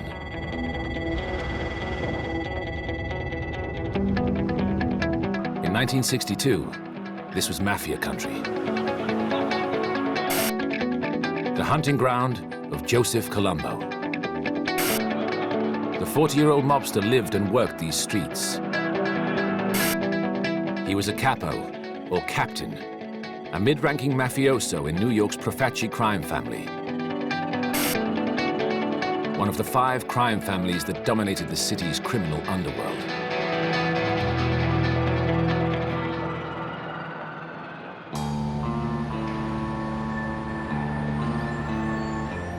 Then, in 1964, an event took place that would supercharge his career.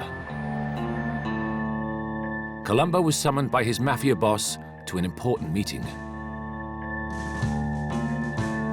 Joe Magliocco had a mission for him. It was a hit, and a particularly dangerous one. For Joseph Colombo, this was nothing new.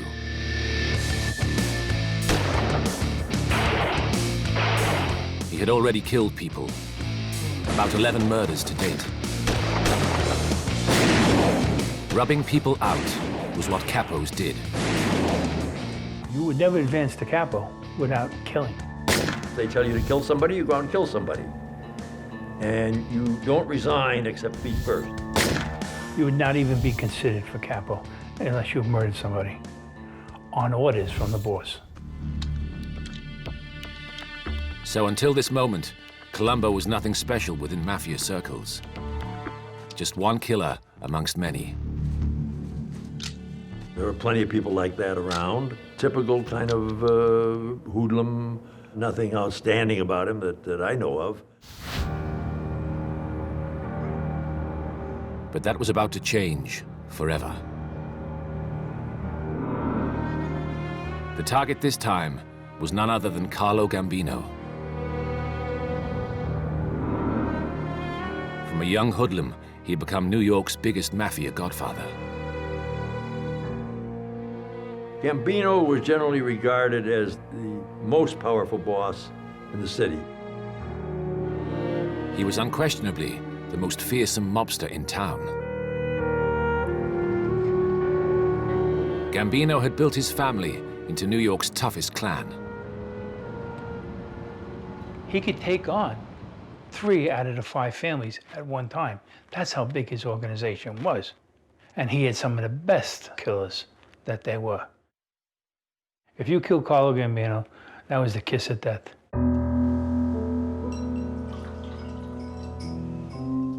So, rather than kill Carlo Gambino, Colombo decided to tip him off.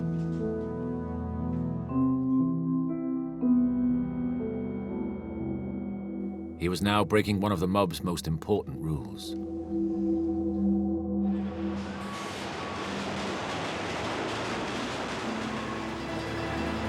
Every mafia family relies on unswerving loyalty from its members.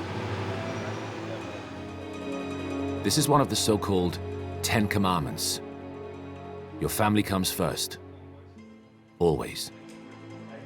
You swear allegiance to that family and only that family. Nothing will come before your family, your mafia. And everything else takes second place to it. But Colombo completely rejected this. He went straight to the man he'd been told to kill, Carlo Gambino.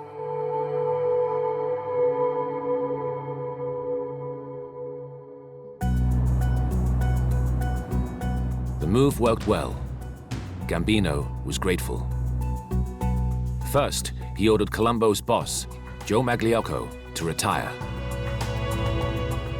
Then, as a reward for Colombo's bold move, he was given Magliocco's old job. He was promoted to head of a family, renamed in his honor. The Profaci family became the Colombo family in 1964.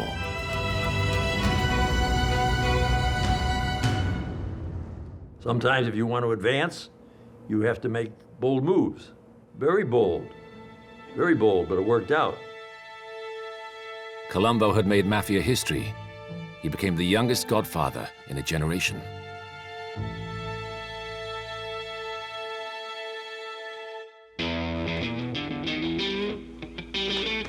Thanks to Colombo's new position, there were now real benefits. He could live off the proceeds of crime paid to him by his criminal family members. Well, if you're the godfather, you're the boss of the family, and depending upon the size of that family, all your capos have to be bringing an envelope up to you. Everything that is brought into the family is kicked up to the head of the family. Colombo eagerly took over the best money-making operations, and the cash rolled in. Anywhere where there was money to be made, you could find organized crime. They know how to make money out of just about anything. There was illegal gambling. Sometimes games were rigged to earn extra cash. Well, the gambling racket was basically, you could have a floating crap game or a poker game, and it could be moved anywhere within the city of New York. I mean, it had cocktail waitress and everything. It was a high-end roller, and it still goes on today. Colombo and his men didn't just make money from the bets, but also from loan sharking to gamblers or anyone who needed cash fast. Loan sharking, or Shylock loans, charged borrowers huge rates of weekly interest, known as the VIG. Basically, there are many people out there that need money, and banks would not that readily give them the money because they had no financial backing. Organized crime would. Of course, he would pay an interest on the money, almost 25 to 26%. If you miss a payment, they'll double the VIG. If you carried on missing payments, you could expect a beating, or worse. The loan shark book of any mafia operator could run into hundreds of thousands of dollars of weekly income. It was an easy way to make cash on the street.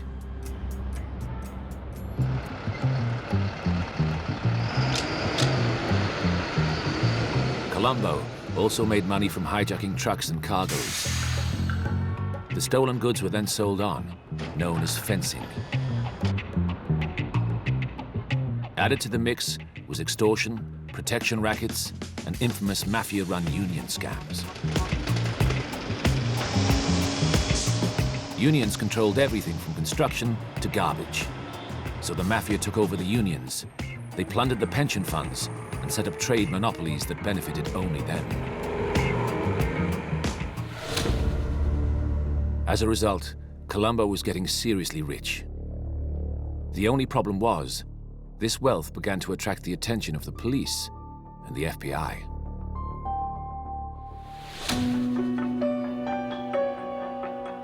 A couple of years into Colombo's reign, the authorities started to look hard at organized crime in New York.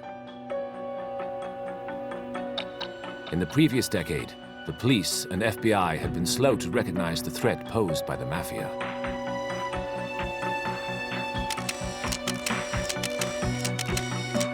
Now Colombo and the city's mafia families were in their sights.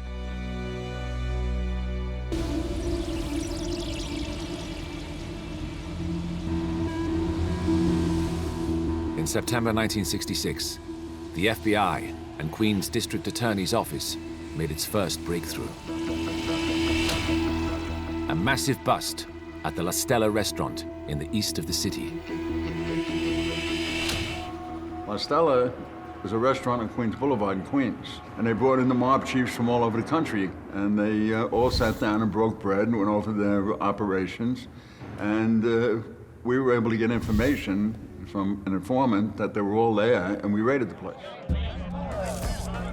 The Queens District Attorney made a big deal of the raid. These are 13 of the top mob leaders in the country. Their meeting has nationwide implications in our opinion, and as far as we know, this is a unique meeting. We have never had such a meeting of top family leaders and gangdom leaders in this county to our knowledge. It heralded the start of a new fight back against the mob, and especially the New York families.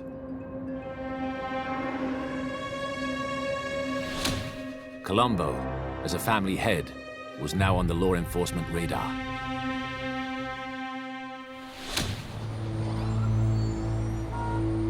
In 1966, he was subpoenaed to stand as a witness in a federal investigation into racketeering. It meant appearing before what's known under the American system as a grand jury. Well, everybody's afraid of what's going to happen in a federal grand jury because it forces people to come in to appear and give testimony, and now you lock him into that testimony. Colombo could no longer hide in the shadows. He was dragged into a very public arena.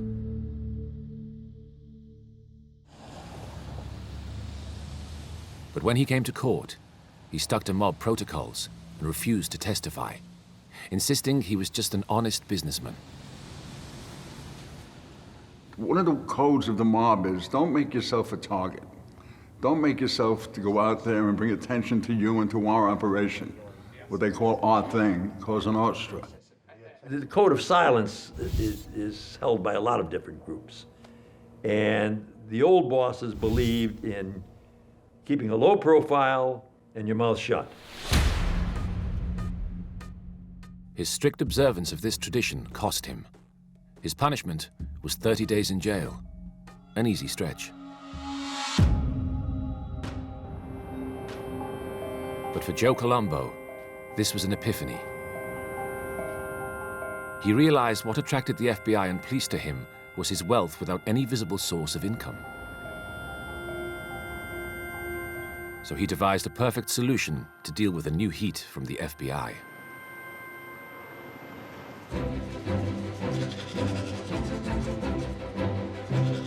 He would become an ordinary working Joe, and he passed down a diktat that all his family members had to hold down a real job too, a facade of legality. Colombo led by example. He worked as a salesman at Cantalupo Realty, based here at 86th Street in Bensonhurst, Brooklyn. On their books, the Godfather was a $35,000 a year employee.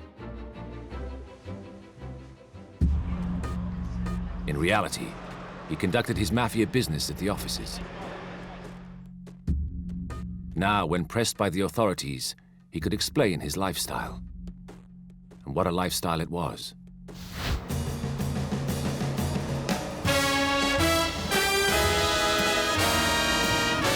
The money flooded in from his numerous rackets.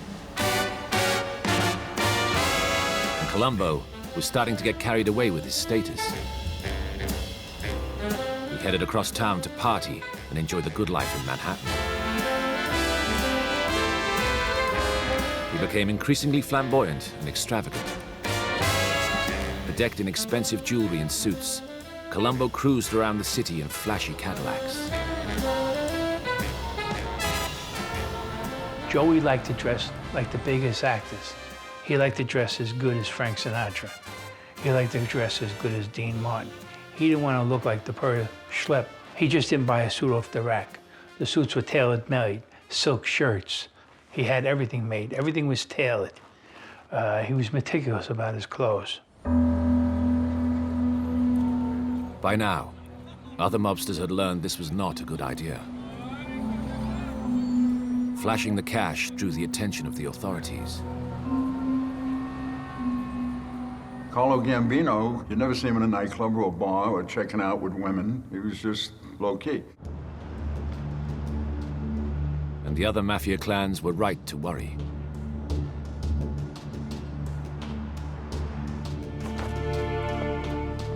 Colombo had reignited attention from the FBI and the income tax authorities, who started to look even more closely at his finances.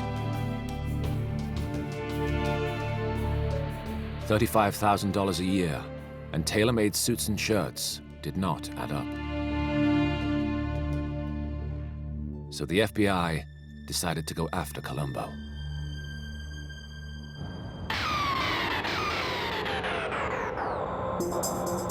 In 1970, his son, Joe Jr., was arrested for melting down silver coins to extract precious metals. Colombo viewed this as a trumped-up charge designed to get at him. It was the final straw. Now, he hit upon a radical solution to the FBI sniffing around his affairs: civil rights.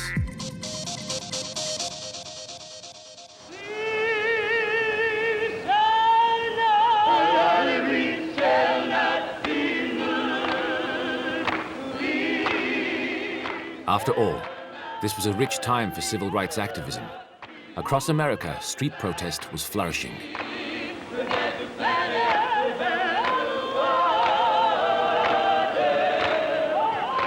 The African-American civil rights movement was changing the face of America and inspired many other minority groups into action.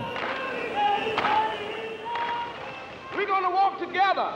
We're going to stand together. We're going to sing together. We're going to stay together. We're going to moan together. We're going to groan together. And after a while, we'll say, freedom, freedom, freedom now!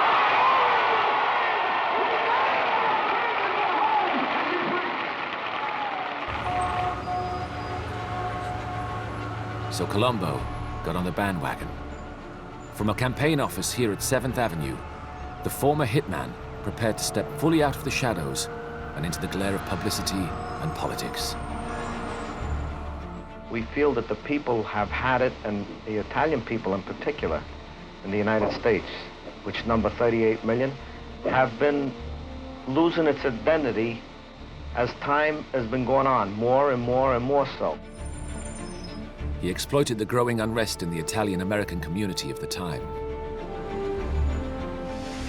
He claimed that Italians were being discriminated against. There was some truth in that. At that particular time, you found very few Italian names on Wall Street in law or banking firms. And a lot of Italian Americans were not involved in any kind of organized crime or any other kind of crime. So, Colombo would stand up for the rights of ordinary Italian Americans. And he started in a way that nobody could have foreseen. In effect, he declared war on the FBI. So he began picketing FBI headquarters, which was then on the Upper East Side. It was a remarkable opening salvo, picketing the very heart of law enforcement in New York. He thought, if I claim that they're discriminating against me, I can either make them back off or slow them down. Day after day, a crowd of demonstrators harassed FBI agents coming and going and accused them of unduly targeting men like himself who were legitimate businessmen. Why the FBI? Why is the FBI, in your mind, persecuting the Italians? He used all his underlings, and we used to call them mooks, M-O-O-K-S, to stand out there and do the picketing for him. Well, it's obvious by just what everybody could read in the paper. Every time you see something, you see that the FBI is labeling Italian people belonging to an organization which they refer to as the Mafia. As far as we're concerned as Italian people, there is no such thing. It's a word that's been invented by the law enforcement agencies, and we don't feel it's right. The crowds grew, and media attention followed. Colombo reveled in it. There's a conspiracy in this country against every Italian American. We've been saying this, we'll continue to say it, and it's only till it touches them. And who are they? Are they any better than you, I, or anybody else standing in this crowd? Litigation on them. This unspoken challenging of authority was unheard of in Mafia circles. It was in marked contrast to his silence at the grand jury years before. Mafia men, used to speaking in hushed tones of the Cosa Nostra, were unsettled. I've worked all my life, and if it isn't in a real... Why declare war on law enforcement? You're going to have enough trouble with them as it is. Why make it personal? The worry growing in the highest circles of the Mafia was law enforcement scrutiny would intensify because of Colombo's actions. But initially, for the FBI agents, it was a new, unsettling tactic. The tables had been turned. I know a lot of them were very furious with him. There were some collisions there on the picket lines where they almost came to blows. Now I'll go a little further. Many of the other minority groups are starting to feel this thing. And when they get through with us, they have to go on to the next body of people. And this is where the public should wake up, and this is where the public should start demanding some of these things be brought out to light. And why are they so frightened of an investigation? And why shouldn't there be an investigation on them? In 1970, Colombo shifted his protest movement up a gear. He created the Italian-American Civil Rights League. Everybody wanted to be attached to it. Everybody, including the politicians. radio commentators, actors, singers, everybody. And then people started to realize, hey, the Italians contributed a lot, and a lot they should be proud of. The League, with Colombo at the helm, had huge success almost instantly, recruiting some 50,000 paid-up members to its cause. Now you see nationality flags.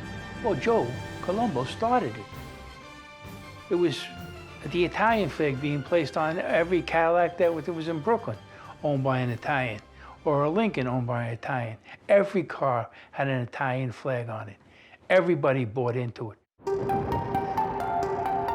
And Colombo's League achieved some notable early victories. They took their campaign to the highest echelons of corporate America. Major brands like General Motors and Alka-Seltzer were targeted. Their ad campaigns were considered demeaning to Italian Americans.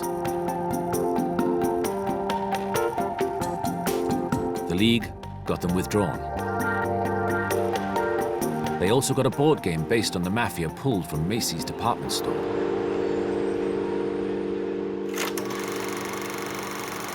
Even Hollywood felt the wrath of the League.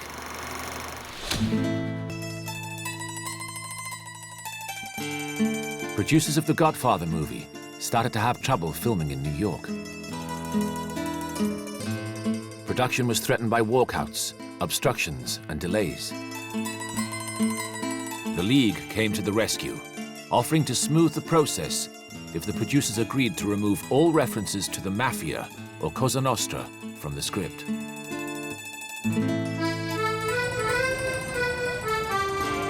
League captains then toured Italian-American neighborhoods to sell the idea of the film to skeptical residents.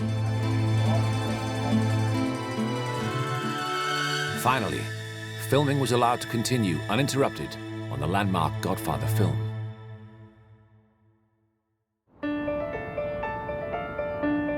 Colombo went further still. He even got the New York mayor, prosecutors, and FBI to stop referring to the term Mafia in its official documentation, as it was prejudicial. The city was listening to Joe Colombo, and the League was proving to be highly effective. In 1970, Colombo was ready for the League's showpiece. Its first Italian-American Unity Day rally, to be held in Columbus Circle in the heart of Manhattan.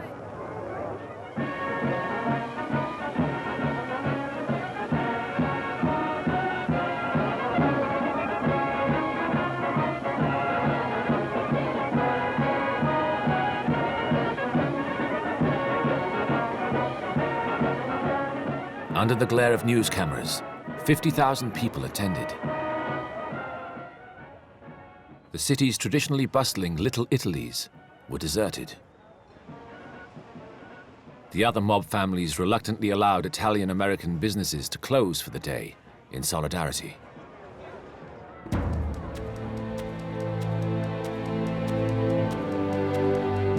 There was so much press, and the streets were just mobbed with people that were so proud of being Italian, and everybody wanted to get up on the dais to be standing next to Joe Colombo when he spoke of national pride and fellowship.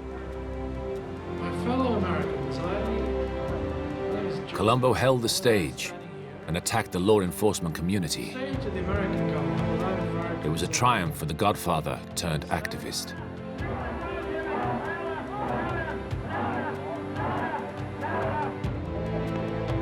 In the wake of the rally, interview followed interview.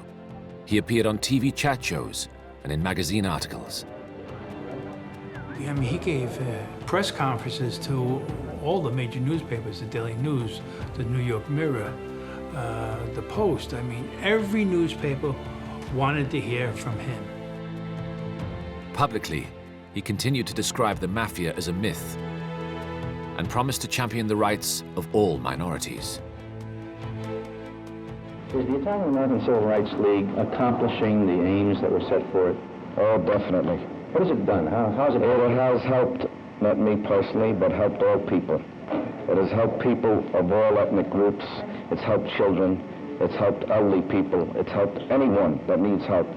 It's made people feel that there are no orphans, and anybody who would want help would only have to ask for it, and they would have it. Up until now, Colombo's League had preserved an air of legality. However, under Colombo, this positive gloss was wearing thin. Because he was still a mobster, and the League was just another money-making opportunity. American Civil Rights League was created by Joe Colombo to fight against discrimination. As far as that went, it wasn't a bad idea, but he was the wrong person to be doing something like that. He was the wrong person to be represented as a leader of the Italian-American community. In fact, Colombo was hijacking a legitimate cause.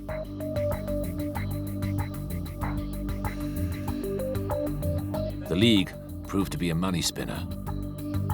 It was netting him plenty of funds that he could appropriate. Joe Colombo formed the Italian-American Civil Rights as a racket, as a scam to make money, period. And he used it for that purpose. He was shaking down store owners all over Italian neighborhoods, forcing them to put his sticker in a window. It was an Italian flag with a 1 on it, Italian-American Civil Rights League, and he actually was garnering receipts from that. A very wise state senator here, who was an Italian-American, said, Colombo, don't be fooled by Colombo. Colombo wasn't just breaking the law by skimming off a legitimate cause. He was creating jealousy and suspicion in the Mafia ranks and within his own family.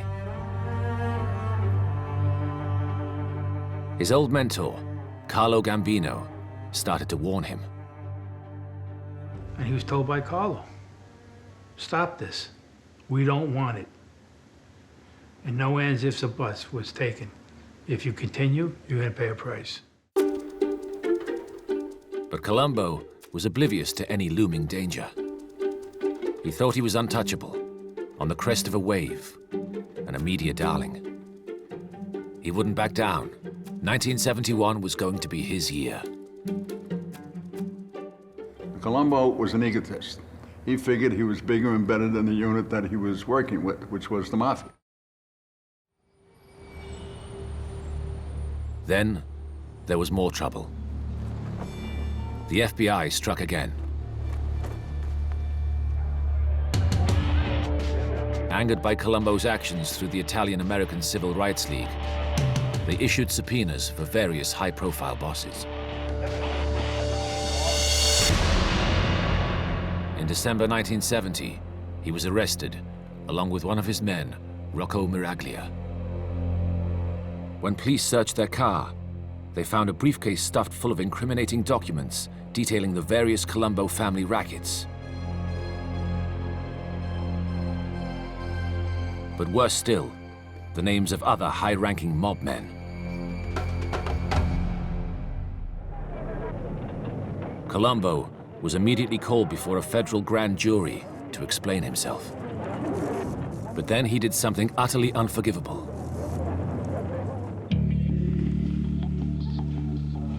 Rather than keeping his mouth shut, like he had the last time he came before a grand jury, he adopted a different tactic and decided to talk his way out of it.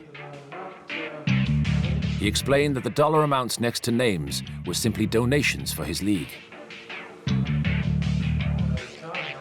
Carl, he explained, was none other than Carlo Gambino, reputed Mafia boss.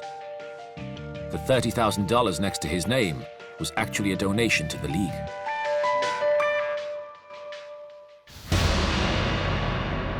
That was a bad move. You don't implicate the boss of bosses before a grand jury, especially when you're telling a lie. The repercussions were immediate.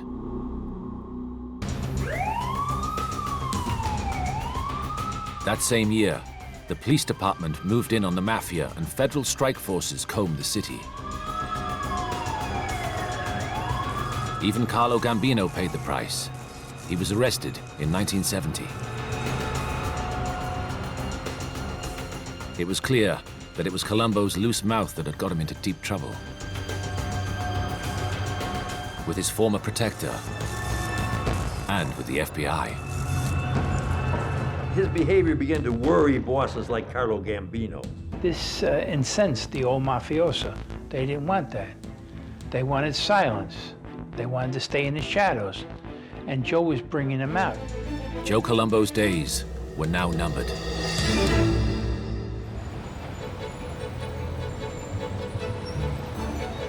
But despite the looming threat, Colombo planned to fight on with his tried and tested formula. He would roll out the League across America. He even booked Frank Sinatra for a fundraiser at Madison Square Gardens. Politicians joined the cause, including State Governor Nelson Rockefeller. And he planned another showcase rally as a platform for his ever-expanding league. This rally would seal his status as a civil rights activist and keep the forces of law and order off his back.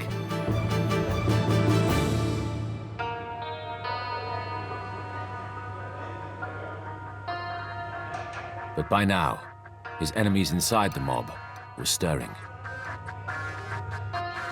An old adversary from his early days as family boss was waiting in the wings. Crazy Joe Gallow was watching events from prison with a critical eye. Joey Gallo was called Crazy Joe. And there was a reason for that, because he did crazy things. I'll give you an example of Joe Gallow's operation. They had a club on President Street in Brooklyn. And in the basement, they had a mountain lion that they used to intimidate victims, meaning gambling victims who owed them money or loan sharking victims. And if somebody didn't pay up, they'd just bring him to the club on President Street, open the door to the basement, and down at the bottom of the stairs would be this mountain lion, ready to, and they would do what they were told.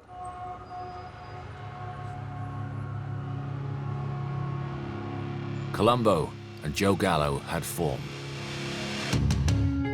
He and his brothers, Larry and Albert, known as the Gallo clan, had once tried to take over the Colombo family. In the 1960s, they led a bloody insurrection from their base here at President Street in Brooklyn, until Joe Colombo brokered a peace deal with Larry and Albert Gallo, while Crazy Joe was in jail. Now, Crazy Joe was itching to get back at old rival Colombo. The bottom line is jealousy. Gallo wanted to be the boss of the family, Colombo was the boss of the family, and Gallo wanted to take him out. Simple as that. Gallo needed soldiers for the forthcoming showdown. And he had a novel idea where to find them. Behind bars, he had made contacts and alliances with African-American gangsters from East Harlem. This was something no one in the Mafia had ever attempted. The two groups were traditionally enemies. But Gallo was ahead of his time. He saw that if the two groups worked together, they could be stronger.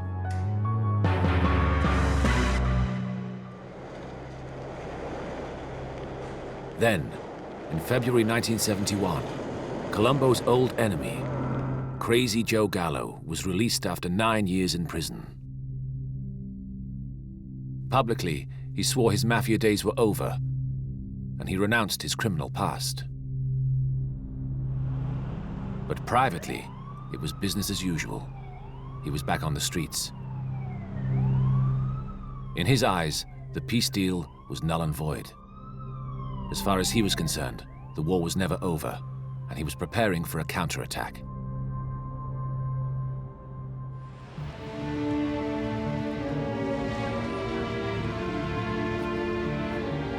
So it was that the stage was set for the second Italian-American Unity Day rally, held in June 1971, at the same site as his triumph a year earlier, New York's Columbus Circle. They had a huge rally which attracted thousands and thousands of Italian Americans. This was Colombo's rally to rally the Italian people against the FBI and the New York City Police Department and law enforcement in general. Now, we were a distance away taking pictures and doing intelligence work, taking plate numbers and observing who was there. However, something had changed. The Mafia bosses had instructed Italian Americans to stay at work. The League was no longer tolerated. 40,000 fewer people turned out. Attendance was down then at the next Columbus Day rally. They passed the word that stores should not close and people should not attend.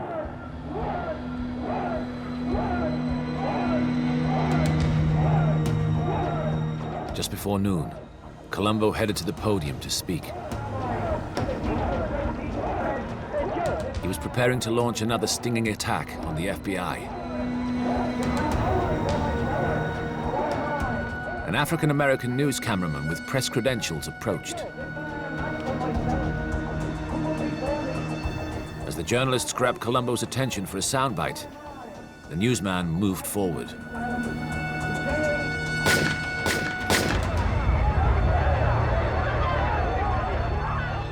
I was there the day that happened, and lo and behold, up comes this gunman and shoots Colombo in the head. Down he goes. Then something even more remarkable happened. And the man that shot him was dead before he hit the floor. So there was actually 2 killings arranged that day. One to have Joe shot, and one to have the shooter killed. Joe Colombo was immediately rushed to hospital, alive but comatose. Confusion reigned, and supporters were at a loss to explain what had happened. You know, he was down on the ground and there was blood on his right cheek. And, it's incredible. You don't expect to see these things in the course of covering a story. And the shots kept coming. And, and I was standing like, 3 feet or less. And then I started to run. And I heard somebody else's shot, but I wasn't there. I ran. As far as I know, Joe is in Roosevelt Hospital in critical condition with 2 shot wounds, one in the chest and one in the head. I understand one of the perpetrators is dead. You know who did it? I have no idea. I have no idea who did it. Did you see it? No, I did not see it. I was standing behind the stand when it happened. What's your reaction to this? Our reaction is, right now, it's still a state of confusion as to what really transpired. I'm still trying to piece the information together myself. The hit on Colombo had been carried out by Jerome Johnson, an African-American from Harlem, but he was a very unlikely killer. He was a drifter and petty criminal with a penchant for stalking girls on a nearby university campus. He had no record as a hitman for the mob. It was a curious discrepancy for New York's chief of detectives, Albert Seidman. Unfortunately, we have not been able to rule out one possibility or the other. Mr. Johnson is still some sort of a mystery man to us. What puzzled the police was someone must have told Johnson to undertake the hit and trained him. The question was, who? The African-American link to Harlem pointed to crazy Joe Gallow. More and more around town, you hear the gangland theory being pushed, that Gallow didn't make a hit on Colombo. This is merely conjecture and rumor, but there is no basis to any of it, as far as we have been able to learn thus far. The simple truth was that other senior Mafia figures must have been at work. Because for over 50 years, no one could be killed without the approval of the Mafia's governing body, the Commission. Every family had a seat on the Commission. If they had to kill somebody, they had to go to the Commission, and the Commission had to vote on it. This would prevent wide-scale killing and trying to take over different families. Under its rules, no family head can be rubbed out without the agreement of the other Commission members. The idea was the head of each family had an equal say on how decisions were taken. It was democracy, Mafia style. First place, you're supposed to have permission of all the other bosses to kill a boss. That's just simple. But bosses can't allow bosses to be killed without the permission of the other bosses. Otherwise, none of them are safe. Many therefore concluded that Gambino had to be somewhere behind the hit and had sold it to the commission. I don't think there was much crying in the Gambino camp or the Gallo camp when Joe Colombo was so seriously wounded.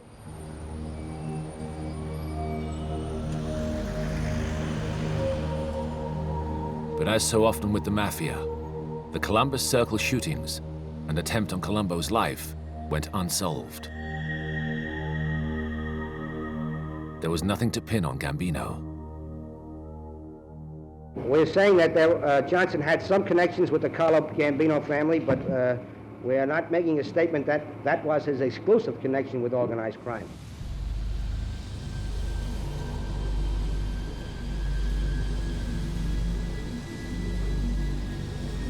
The one man who might know the truth was Crazy Joe Gallow. 11 months later, Crazy Joe was eating with his friends at a seafood restaurant to celebrate his 47th birthday.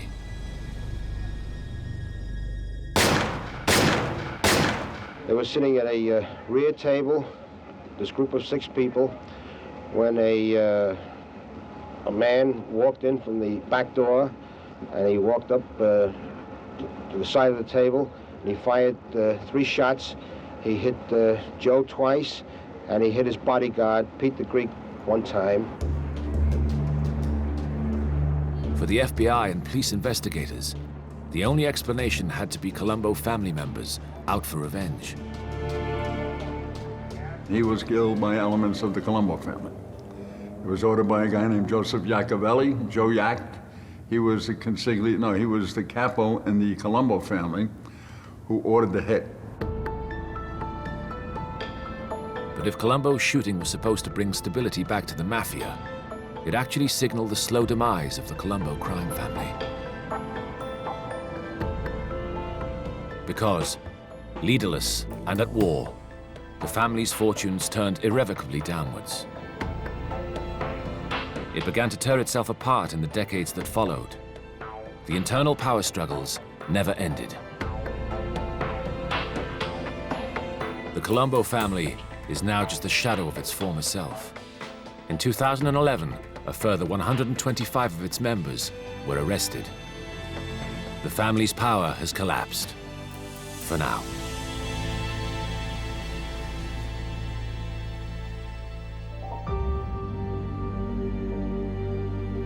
As for Joe Colombo, none of this mattered.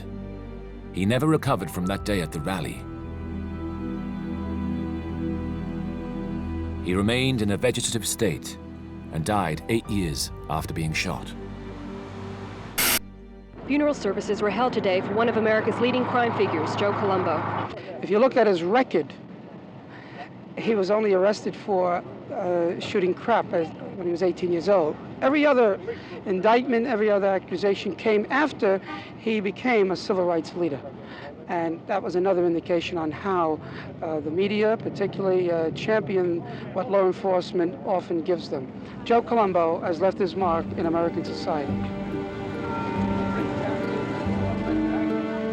He died a maverick godfather, a former killer who had dared to do things differently.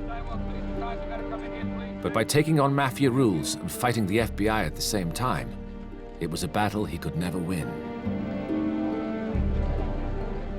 His picketing the FBI building at police headquarters was kind of stupid. You know, you're not exactly dealing with the faculty at Harvard. Perhaps his biggest mistake was to find the world of civil activism more intoxicating than running a crime family. For a while, he got away with it. People who should have known better joined his committees. He was using civil rights as a shield. In my opinion, he was the fool. Fame would offer Joe Colombo no protection from a failure to obey the most fundamental Mafia principles. All Joe Colombo's troubles were brought on by himself. I mean, if he had followed the rules of the mob, particularly the mob bosses, and stay out of the limelight and just operate your business and bring money in, he never would have had a problem. But because he became flamboyant and he got his ego swelled, he decided to go out into the public world, which was a major error.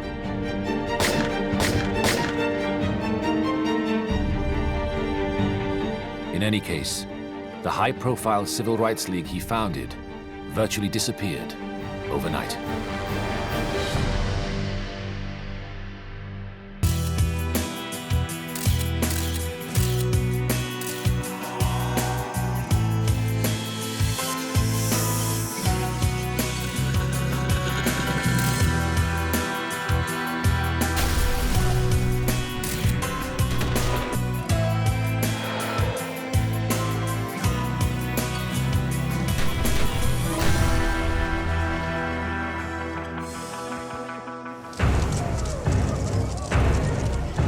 John Gotti was the most famous gangster since Al Capone. His picture's on page 1 of newspapers. His name is all over TV. He's a headline figure. He brutally murdered his way to become head of the most powerful crime family in America. John Gotti took charge of what's called the Gambino crime family shortly after his reputed predecessor was gunned down. Addicted to fame, he adored the attention of the world's media and became America's most high-profile criminal. He was Moby Dick in the organized crime world. Everybody wanted to prosecute John Gotti. In New York, the Gotti trial is the hottest show off Broadway. He made a mockery of the law, time and again walking free from court. I'm not saying he didn't do it. I simply had my doubts. But overconfident and arrogant, he thought he could take on the might of the FBI. Here was this guy, he had this come and get me attitude to law enforcement. He made fun of that. But what he did didn't just spell his end, but the ruination of America's most powerful crime family.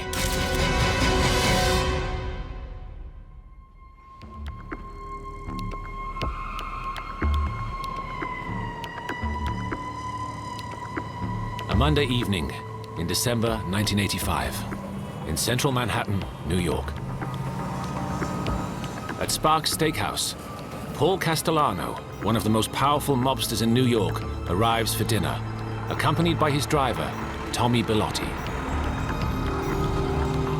4 men are waiting for them.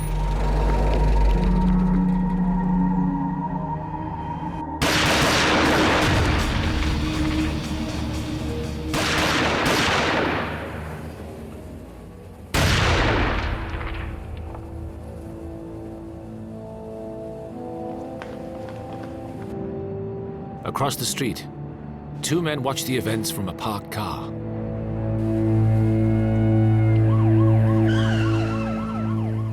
At least 3 gunmen in New York City tonight shot and killed a man identified by police as Paul Castellano, reputed chief of the Gambino Mafia family. That's the nation's most powerful organized crime organization. Well, the king is dead. Paul Castellano, reputed boss of bosses, executed on a New York City street yesterday.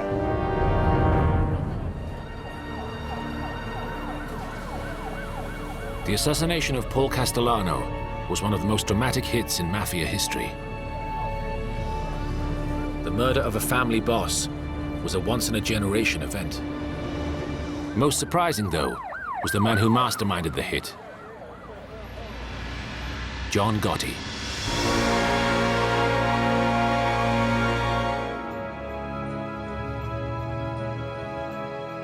Gotti was just not a well-known or well-respected figure prior to the killing of Castellano. I mean, his initial forte in organized crime was hijacking trucks and beating people up and killing people. He was a thug, in my view. Gotti started his life in crime in the late 1950s as a low-level street thug. But he had big ambitions. He had his eye on joining the most profitable criminal organization in America. Mob profits are going to top $100 billion this year. Add to that, the inflated costs of consumer goods and services in the total bill is more than $77 for every American. Every year. And they're into everything from low-level street crimes to sophisticated white-collar crime. Garbage carting, the piers, the garment industry. Labor racketeering, and of course, murder.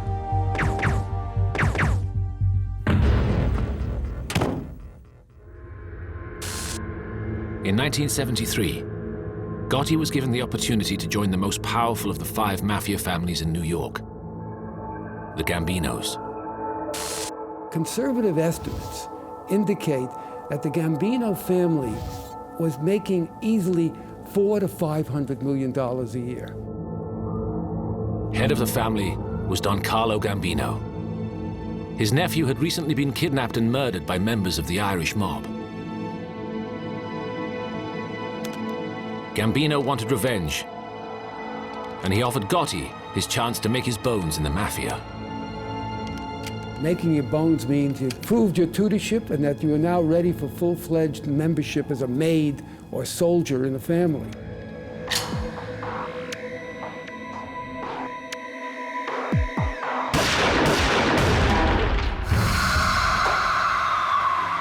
Gotti was part of the team that killed James McBratney in revenge for the kidnapping.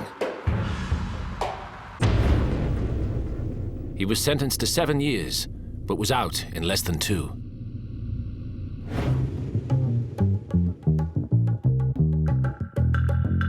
On his release, Gotti was richly rewarded. He was initiated into the Mafia and dramatically promoted straight to captain in charge of his own crew. It's one of the most violent and ruthless crews in the Gambino family. And they're engaged in everything from truck hijackings to murders and loan sharking. They were really crazy people. And hijack is really a very violent people. And that's what Gotti was. By 1976, Gotti was a rising star in New York's most powerful crime organization. You know, you can get pretty far in life if you're willing to shoot somebody who doesn't give you your way, right? That's a pretty significant advantage. Then, a change at the head of the family would allow Gotti to aim for the highest prize of all.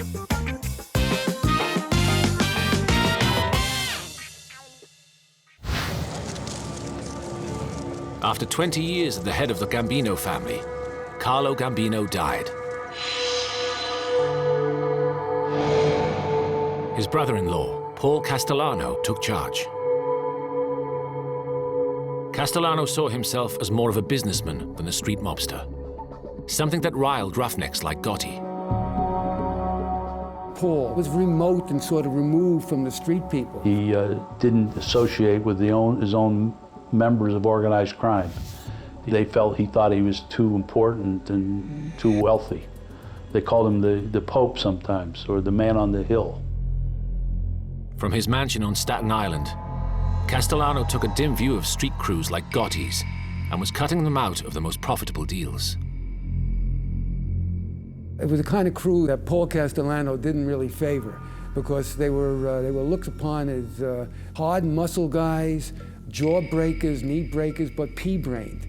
He was a family of the haves and the have-nots. Castellano and all his side made all the money. The Gotti's crews are all struggling, just trying to earn enough money to get by. Gotti began to nurture a growing hatred of Paul Castellano.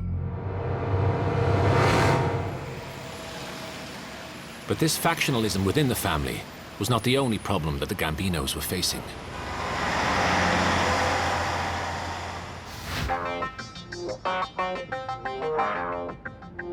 The government was getting its act together and was planning to wage war on the Mafia.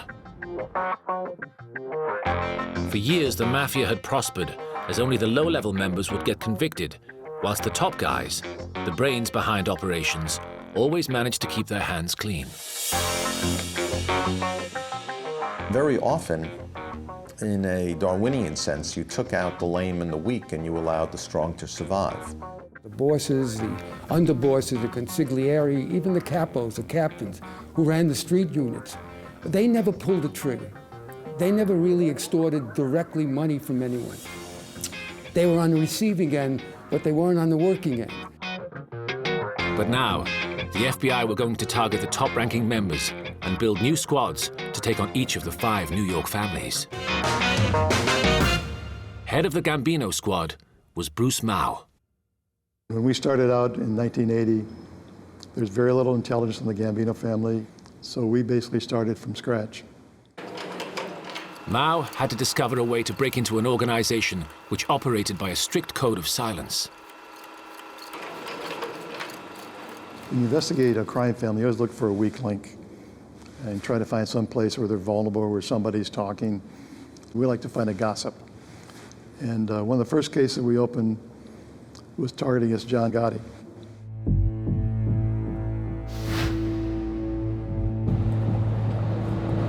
John Gotti had a sidekick, a friend who went back to his teenage days, named was Fat Angie, Angelo Ruggiero. Angie Ruggiero was intimately known as Quack Quack. How do we guess? He gossiped a lot. He liked to talk, he liked to blab. In 1981, Mao's team got court permission to tap Angelo Ruggiero's phone and then bug his home. It wasn't long before the wires provided dramatic results. During the Ruggiero wire, we realized that these guys were involved in major heroin activity. They were pushing approximately 50 kilos of heroin in a 6-month period here in New York. Right, don't worry about nothing, all right?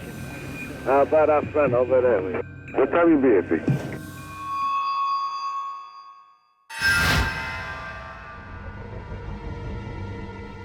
The FBI arrested Angelo Ruggiero in 1983 on drugs charges, but not Gotti. They had nothing to link him directly to the crime. We know John Gotti knew about it. We knew we got a piece of it, but he wasn't actually involved in the physical trafficking of the product itself. But he wasn't off the hook yet. Although the Mafia profited from narcotics, many bosses, including Paul Castellano, made a rule officially banning their crews from dealing drugs on pain of death. He had this edict, and it was very effective. He could use it whenever he wanted to get rid of somebody he didn't like if they got mixed up in narcotics. Castellano now had the perfect excuse to rid himself of Gotti. Castellano wasn't a big fan of John Gotti, Ruggiero, and they weren't like his fair-haired boys. So he definitely would have had him killed. And he had the manpower and the horsepower and the firepower to do it. It was a kill or be killed situation. Gotti realized he had to strike first.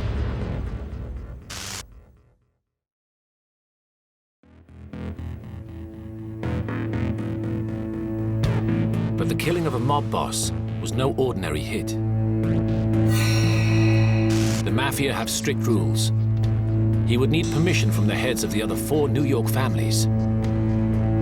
But a lowly Mafia captain could easily be killed just for suggesting that he wanted to take out his boss. Now, for the first time, Gotti, and this was unforeseen, showed strategic sense and unforeseen acumen. Gotti gambled that the other bosses were tired of Castellano's high-handed manner and would be happy to see the back of him.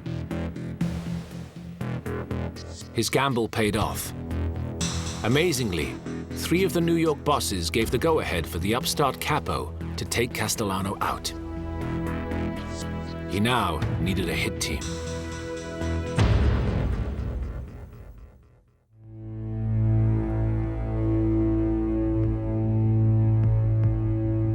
In an audacious move, he approached his most powerful Gambino rival, wealthy Castellano loyalist, Sammy Gravano. He successfully enticed him to be his right-hand man. From his new recruits, Gotti discovered some crucial inside information. Now, Castellano had become so overconfident. He'd been a boss for 10 years. There'd been no attempts against him. He felt immune. And he rode around only with one lieutenant, a guy by the name of Bellotti.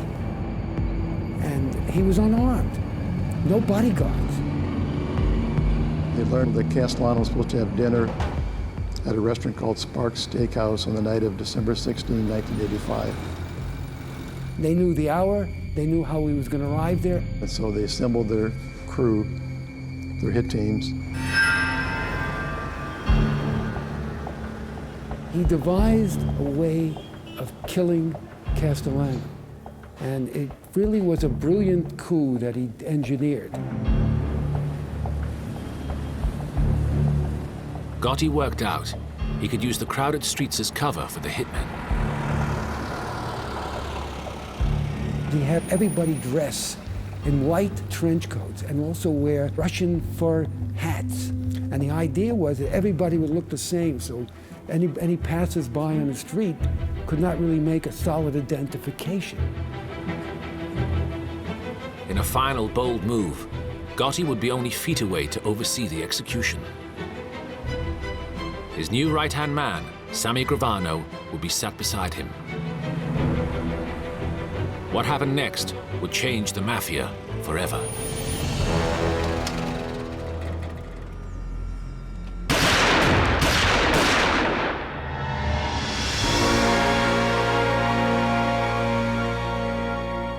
The four shooters were waiting for him, and you've seen the pictures. They shot him dead right there as they got out of the car.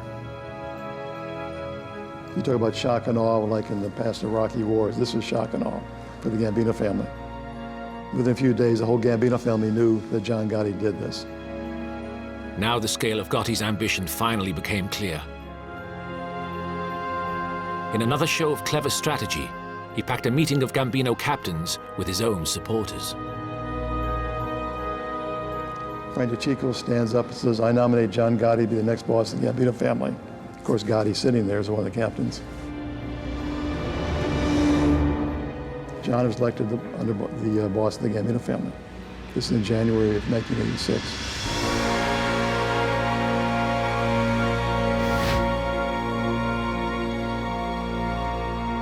John Gotti took charge of what's called the Gambino crime family shortly after his reputed predecessor was gunned down. And the man that succeeded him, or is believed to have succeeded him, was a man by the name of John Gotti.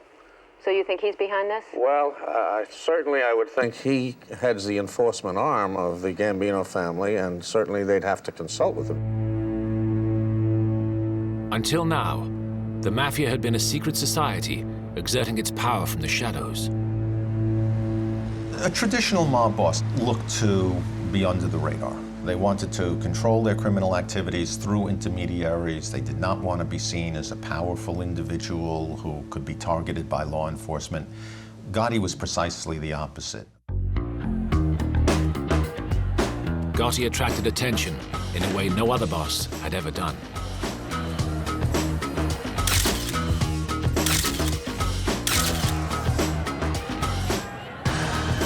Immediately after becoming the boss of the Gambino family, his whole exterior changed. Previously, he wore windbreakers, black T-shirts. He had the jewelry of a two-bit mafioso. Suddenly, overnight, he switches. He's now wearing tailored suits, cashmere coats, even monogrammed socks. I mean, he went to great lengths to have this appearance of being an emperor. 45 years old, Gotti has become quickly recognizable, if only for his custom-made suits and his frequent stops at the Stylorama hair salon. He's got very good taste. He likes his hair extremely perfect. He's such a gentleman that, you know, you can't believe it. He was also a big-time gambler, sometimes flashing as much as $100,000 in a weekend.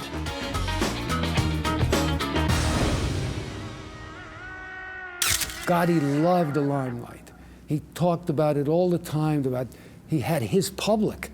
He didn't mind being stared at in restaurants. He boasted how important he was. He was a megalomaniac. The press nicknamed him the Dapper Don.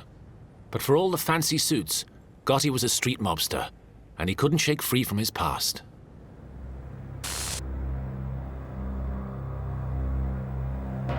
Even as he ascended to the throne of the Gambino family, Gotti was awaiting trial on an assault charge.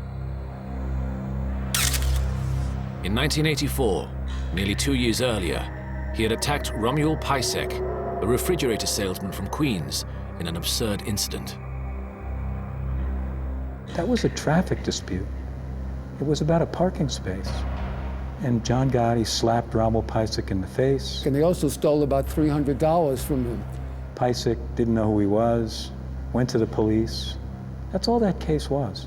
Somebody who's going to be in the mob boss doesn't put himself in the position where he can be arrested for what is essentially a meaningless incident. Then before it goes to trial, all this Castellano stuff happens, and all of a sudden, poor Romuald Pajsek is testifying against the #1 criminal in the country.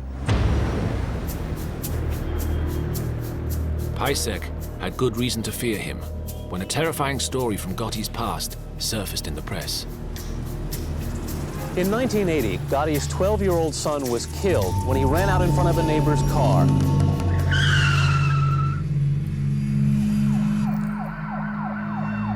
His son ran out into the street, a next-door neighbor, not seeing him and not having done anything wrong, clearly an accident, killed the young man. Media stories told how the distraught driver, John Favara, was menaced by Gotti's wife with a baseball bat when he tried to apologize. After that, Favara tried to flee the neighborhood. He was selling his house and moving, and the day before he moved, he was kidnapped. And the story that was circulated was that Gotti himself cut him in half with a chainsaw.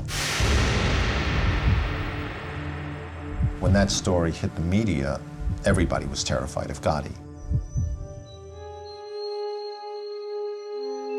And having heard what happened to Favara, Pajsek had a sudden change of heart about testifying. If I did go stand there and say that this is Mr. Gotti and this is Mr. Coletta, they assaulted me and robbed me, I'm not sure. Pajsek's loss of memory spawned lurid headlines. The brake linings on his car had been cut, and also he'd been threatened by people on the street. So, you know, who's to blame him for the I Forgotti stuff? Gotti walked free from court for the first time. He had defeated New York's combined forces of law and order.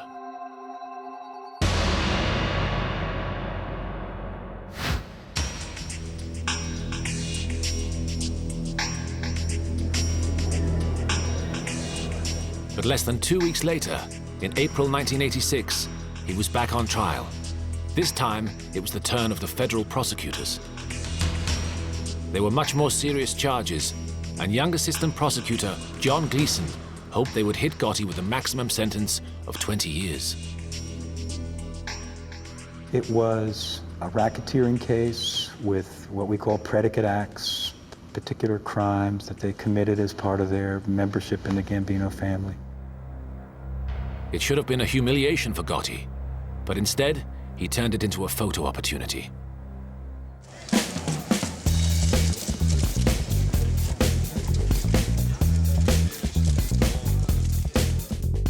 The supermodel of mobsters, Gotti on magazine covers, newspaper headlines. One New York tabloid even followed his court suit, the cut, not the criminal, in a daily fashion column called Gotti's Garb. And every day at the courthouse, the dapper Don plays to a sellout crowd. I'm interested in the case because Gotti's kind of cool. Gotti has been a cover boy. He's probably the first mob cover boy. Gotti happily obliged his public with a stellar performance, nonchalant and apparently unconcerned by the trial going on around him. Overnight, it became a media sensation because of the attraction to John Gotti. Gotti even tried to assiduously cultivate members of the press.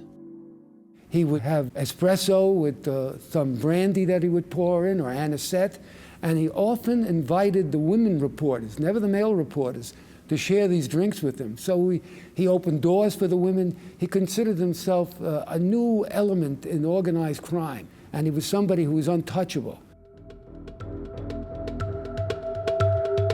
Although he played the part of the dapper Don, when the trial started, he fell back on the tactics of the street.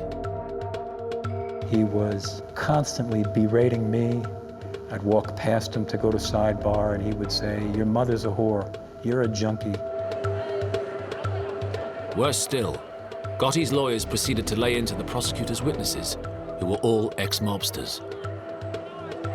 Their records were even worse than Gotti's record. They were all murderers or horrendous, violent criminals. And at the same time, there was really no bugged evidence. There was no electronic eavesdropping. And lo and behold, Gotti was acquitted.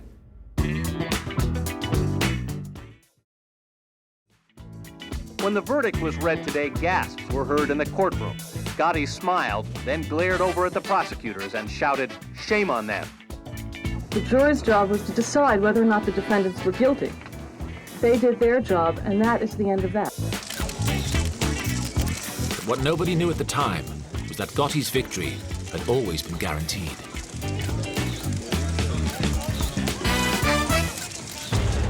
Gotti had an insurance policy that he'd get a not guilty verdict. One of the jurors was bribed. Later, juror George Pape would be found guilty of accepting $60,000 to withhold a guilty verdict. But at the time, the case was a disaster for the government. It was a prosecutor's nightmare. It was a horror show. And John Gotti loved it. He enjoyed every minute of it. He knew he wasn't going to get convicted. He knew he had a free ride. He knew there was no downside for him in the trial, only an upside. No, it's no problem. No problem? Gotti had made a mockery of the court again. But the attempt to try to convict him had a higher price. In the course of the trial, the prosecution had called two of Gotti's crew as witnesses, and in doing so revealed them as FBI informants.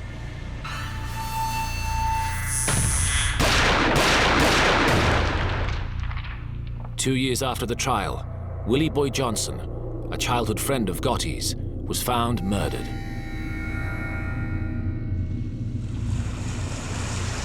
The other informant, Billy Batista, was never found.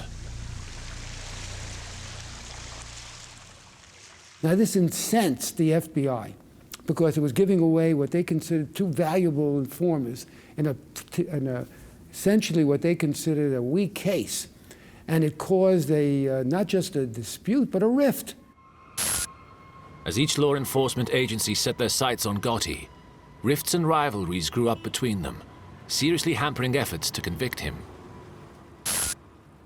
It really was an indictment of law enforcement that for so many years we allowed them to gain strength, not cooperating with one another. You had the FBI investigating him. You had the Queens DA's office investigating him. You had the Manhattan DA's office investigating him.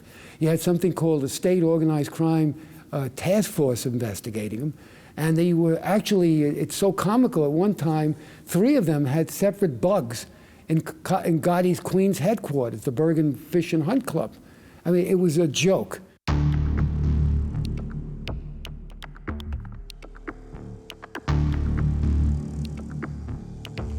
Next to try and nail Gotti was the New York State Organized Crime Task Force. Its boss, Ronald Goldstock, believed that one of his bugs had recorded Gotti ordering a shooting. And so, they became the third organization to take on the Dapper Don. John Gotti, alleged in the indictment to be the boss of the Gambino family, is now under indictment. This then is another in a long line of actions taken by state, local, and federal officials, which will inevitably change the face of organized crime. In New York City this morning, the man police call the country's most powerful crime boss faces the possibility of life in prison for allegedly ordering the shooting of a union official. That union official, John O'Connor, had smashed up a restaurant owned by a friend of Gotti's. In revenge, he was shot 4 times in the back.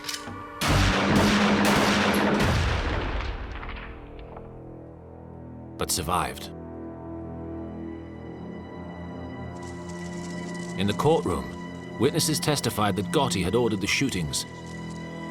and Goldstock was convinced that he had the evidence he needed on the tapes. My sense was everybody in the courtroom who was watching the case and how it went in believed there was going to be a conviction. But when the tapes were played in court, the terrible quality of the recordings placed serious doubt on the solidity of the case.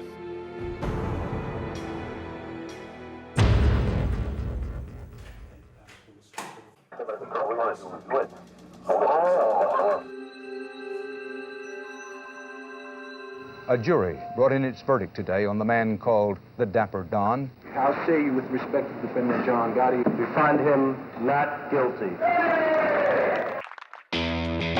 We were stunned by the acquittal of Gotti. We did not believe that that could have happened. Gotti walked free from court a third time. There was nothing to connect up Mr. Gotti from what happened. Zilch.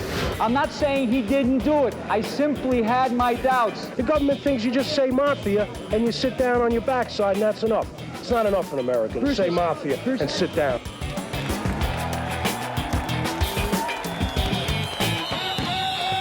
That night, as Gotti celebrated his victory, the media bestowed on him a new title, the Teflon Don, because no charges ever stuck. We're all happy. We're all happy. We got a good decision. The whole city should be happy. There was actually street parties.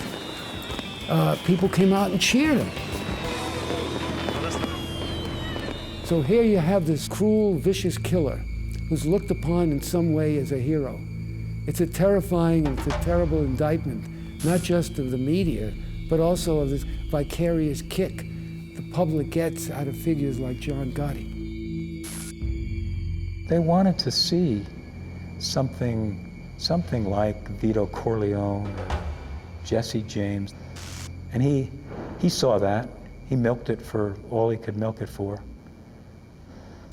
He was cast as this dapper Don, this Teflon Don. It was a gloss on him he certainly didn't deserve. He was just a thug.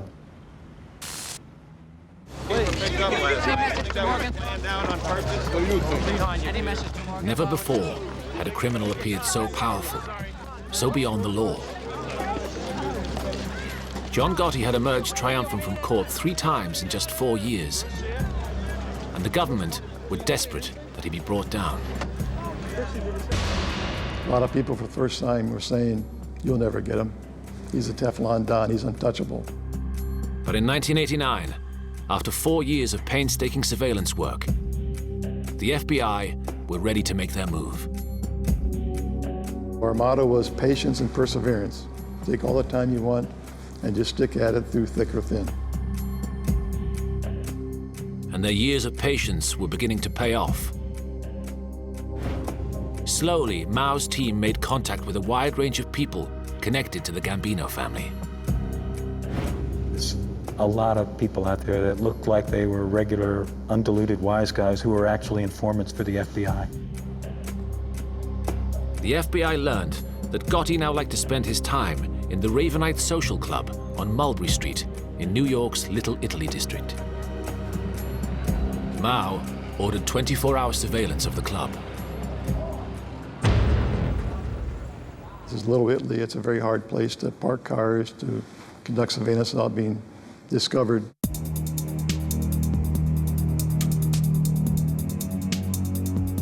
The FBI covertly secured a lease of a building with a direct view to the door of the Ravenite. They installed thousands of dollars of camera equipment, and studying hours of footage, they discovered something remarkable. Gotti was so overconfident that he was openly running his organization from the Ravenite Social Club.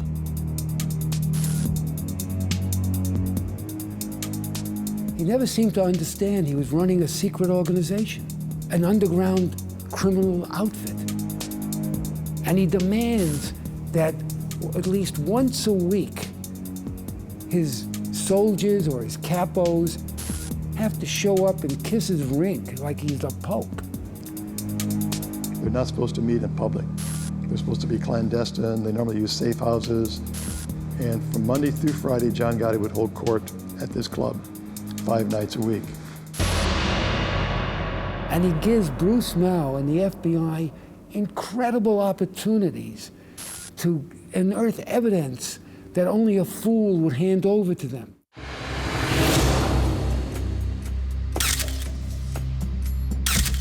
They could photograph everybody going in and out of the Ravenite.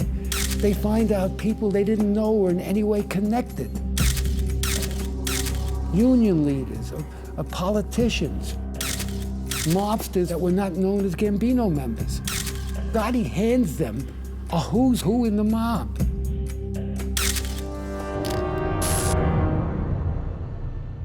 Good though the surveillance was, photos and video from outside the club would not make a case against Gotti. They needed to be able to hear what was being said inside.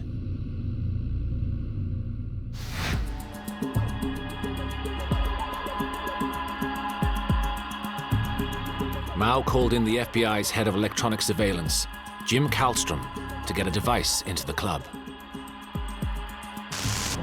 I don't know if you've driven down Mulberry Street in New York. A very close environment. A lot of mobsters living there, coming and going. So to make an entry into a building covertly, you know, it's not simple. Very complicated. Kallstrom's people are professional burglars. They're lockpicks. They can break through locks and go through alarms. They can break into safes. That's what they do at the risk of retribution. They could be shot or killed going in there. And there's never a time when the risk is zero. Never. Never a time. Informants had told Mao's team that meetings took place at a table at the rear of the club.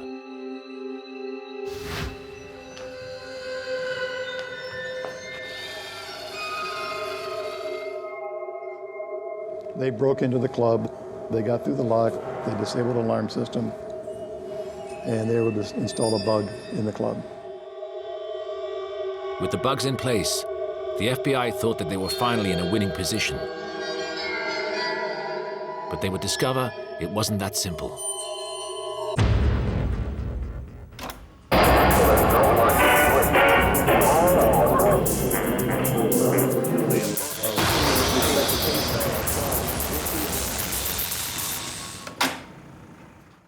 You couldn't hear yourself talk in the Ravenite Social Club.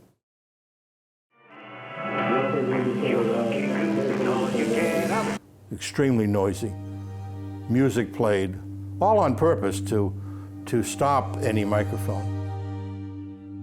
And the tech guys went in several times. We put a bug below the table, we put a bug above the table, in the wall, and this had 5 bugs on this one table.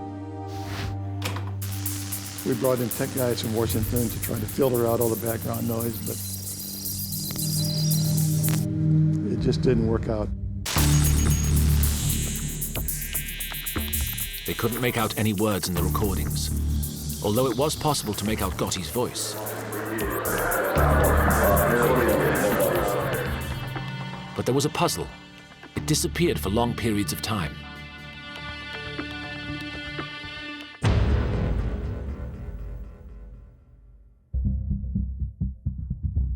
So the team went back to the videotapes of the exterior of the club, looking for any sort of lead.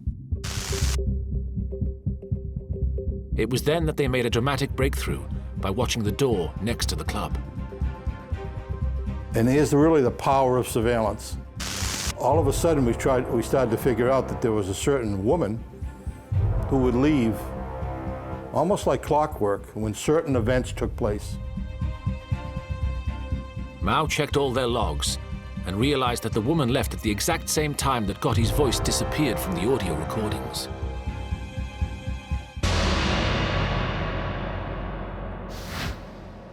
The FBI now discovered that there was an internal staircase leading from the club to the apartments above. And a background check on the tenants revealed why Gotti's voice was disappearing from their recordings. Apartment 10 was occupied by the widow of a Gambino soldier by the name of Mike Sorelli. Gotti's minions would tell her, hey, we need to use your apartment for an hour or so. She'd go to the neighbor, watch TV. Gotti and his minions would go up there and have their administration meetings in her living room. So that was the break that we needed. And I remember Bruce Mao calling me and saying we had the Eureka location.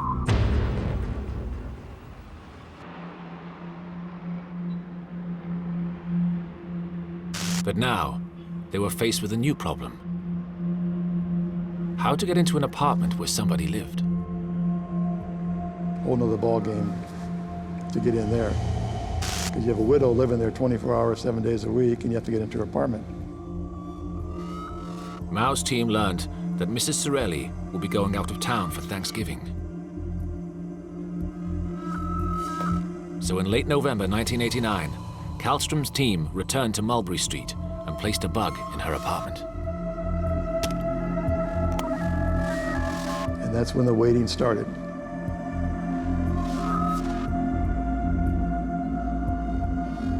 As weeks passed without results, Mao's team began to fear the worst. If Gotti suspected he had been bugged, the entire operation would be over. You always wonder, did they discover something? Did they make the tech guys? Did they leave a little piece of wire behind? You know, has it been compromised?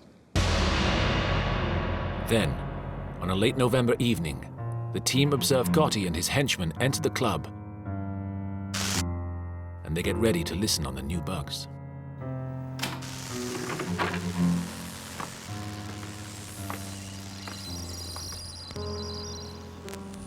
And sure enough, they opened the door for apartment number 10. And one thing we didn't know at the time was that John Gotti's deaf in one ear. So they couldn't whisper, they had to talk like we're talking now, and loud and clear. And right there is our microphone. You tell this punk, me, John Gotti, you sever your motherfucking head off, you cocksucker. John Gotti's voice was coming through loud and clear. So here's Gotti, who warns everybody not to talk on the peril of death if they're ever heard picked up on eavesdropping. He goes up there and he's talking openly. He would go over stuff over and over again. Now listen to me, fella. Now listen. You go ahead and sever your motherfucking head off. So it wasn't like, what did he say? If you didn't get it the first time, just wait a few minutes, you'd get it again. John talks about whacking DB, Robert DiBernardo. DB got whacked. They told me a story. I was in jail. And I whacked him. I knew why it was being done. I done it anyway. And John's classic line was, we're not sure he's a rat, but when in doubt, you kill him. It was a clear admission to a murder. It was what Mao had been waiting for several years. And Gotti handed it to him on a silver platter. Where the fuck are we going? Where are we going? All told, we monitored a total of 5 conversations, maybe 7.5 hours of tape all told. But they were like the top 40 hits. And we knew we were off to the races. We knew we were going to have a really good case. Where are we going? The light back. Be it an hour from now, be it tonight, or 100 years from now, I'm in jail. There's going to be arroz and orange.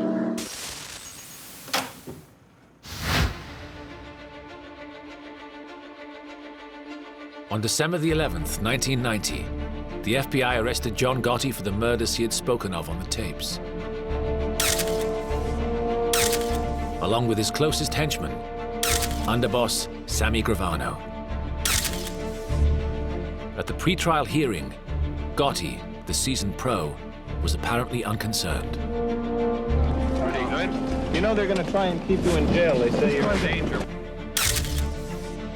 At the time of his arrest, Gotti was his normal braggadocio self. He was cocky, confident, you know, smiling. He didn't know what was coming. He didn't know those tapes were coming. And he sat down. We played part of the tapes. And he knew right away what we already knew. which was we had a great case. There was no longer a Mr. Cool sitting there.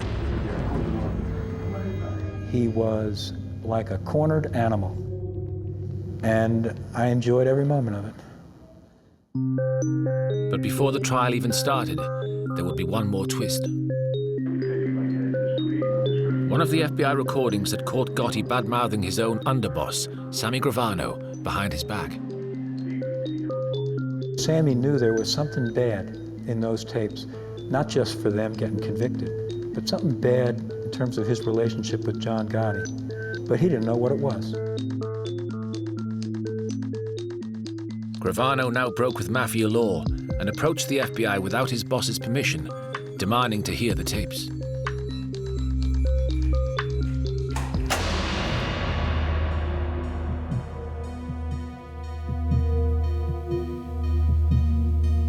Never forget as long as I live that, the playing of that December 12th tape in its entirety for Sammy.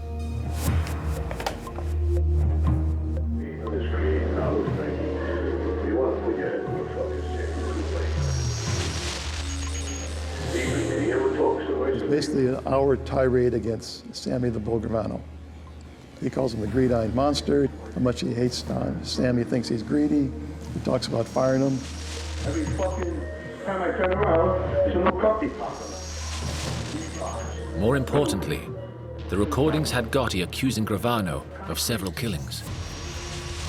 And every time we got a partner and don't agree with us, we kill him. He kills me, okay? Gravano was just red. He just wanted to burst. He was ready to explode. He was so upset about his loyal, his wonderful boss just bad-mouthing behind his back. Sammy's looking down at the transcript, and he takes his headphones and throws them down on the table and says, "Don't gloat, guys.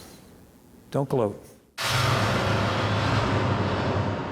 And Gravano realized, why should I die in jail for a family I no longer believe in? I want to become a government witness. At that moment, Gravano decided to break the Mafia's code of silence, the omerta, and turn against his boss and his entire Mafia family. We never thought for a minute Sammy would flip. I thought John would flip before Sammy would flip. And I really didn't think there was any chance in the world that John would even think about flipping. He told us about a lot of murders that he committed, which we didn't know about. I think there were a total of 19. He gave us more details as to the Castellano homicide, exactly how the whole thing went down. He was in the car with Gotti. With Gravano on side, what had already been a strong case was now airtight.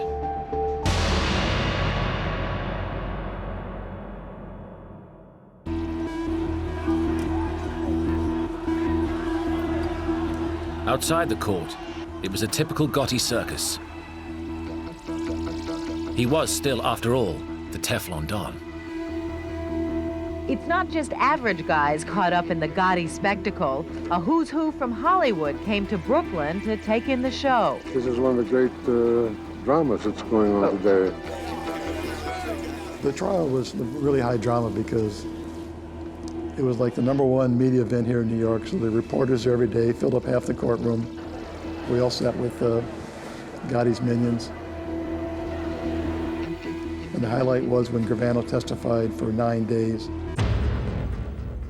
Today, Gravano explained how the two men plotted the 1985 murder of then-boss Paul Castellano and his driver, Tommy Bellotti. How they watched the hit go down outside a New York City steakhouse and then drove past the bullet-riddled bodies.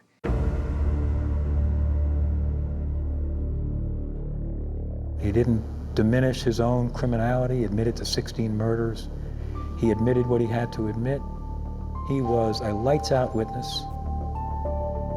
I've been doing this now 27 years as a prosecutor and a judge. There was no better witness than Sammy Gravano. He killed them. And everybody in the courtroom knew that John Gotti was going to be convicted once Sammy Gravano testified, including John Gotti.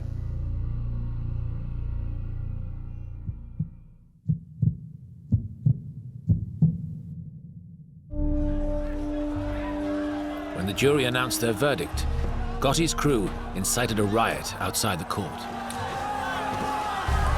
I'm ashamed to say I'm an American in this country. That's what I'm ashamed of. This is wrong what happened to him. What was he, a criminal? Gotti had been found guilty on all charges in June 1992. Racketeering and 5 murders, including the Castellano hit. It took the government 6 years to finally get the so-called Teflon Don, but this time it was the prosecution's turn to gloat. The legendary luck of John Gotti finally ran out. The Teflon is gone, the Don is covered with Velcro, and every charge in the indictment stuck. It was quite an occasion. And I still get emotional talking about it now. For one member of the prosecution team in particular, it was a moment to be savored. Come on. You can imagine my feelings. How does it feel to be the man who got Gotti? Don't get him nervous now. Right, this was my second trial. You know, I worked long and hard in that first case for a couple of years with a 7-month trial, only to have a juror get bought. We couldn't have been happier. We were pleased. We were happy. Are you smiling again?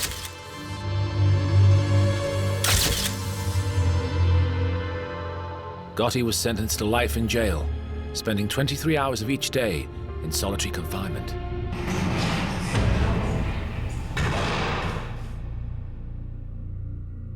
Gotti's indiscretions incriminated an entire tier of Gambino captains. The FBI itself could not have handpicked a better candidate to be the head of one of the major mob families in New York than John Gotti. Because of him, most of these captains were arrested, convicted, taken off the street. And they'd say, John and his friggin' big mouth, here I am. They hated this guy. He was an absolute ruination for the Mafia. He was so inept, unqualified, and incompetent that he single-handedly wrecked the Gambino crime family. John Gotti died in jail in 2002, age 61, after serving 10 years of his life sentence. To some New Yorkers, Gotti will always be a modern-day Robin Hood. But he was never anything more than a thug. His only legacy was the destruction of the most powerful Mafia family in history. His legacy, just another boss who killed the previous boss, gets arrested, dies in jail. No more, no less.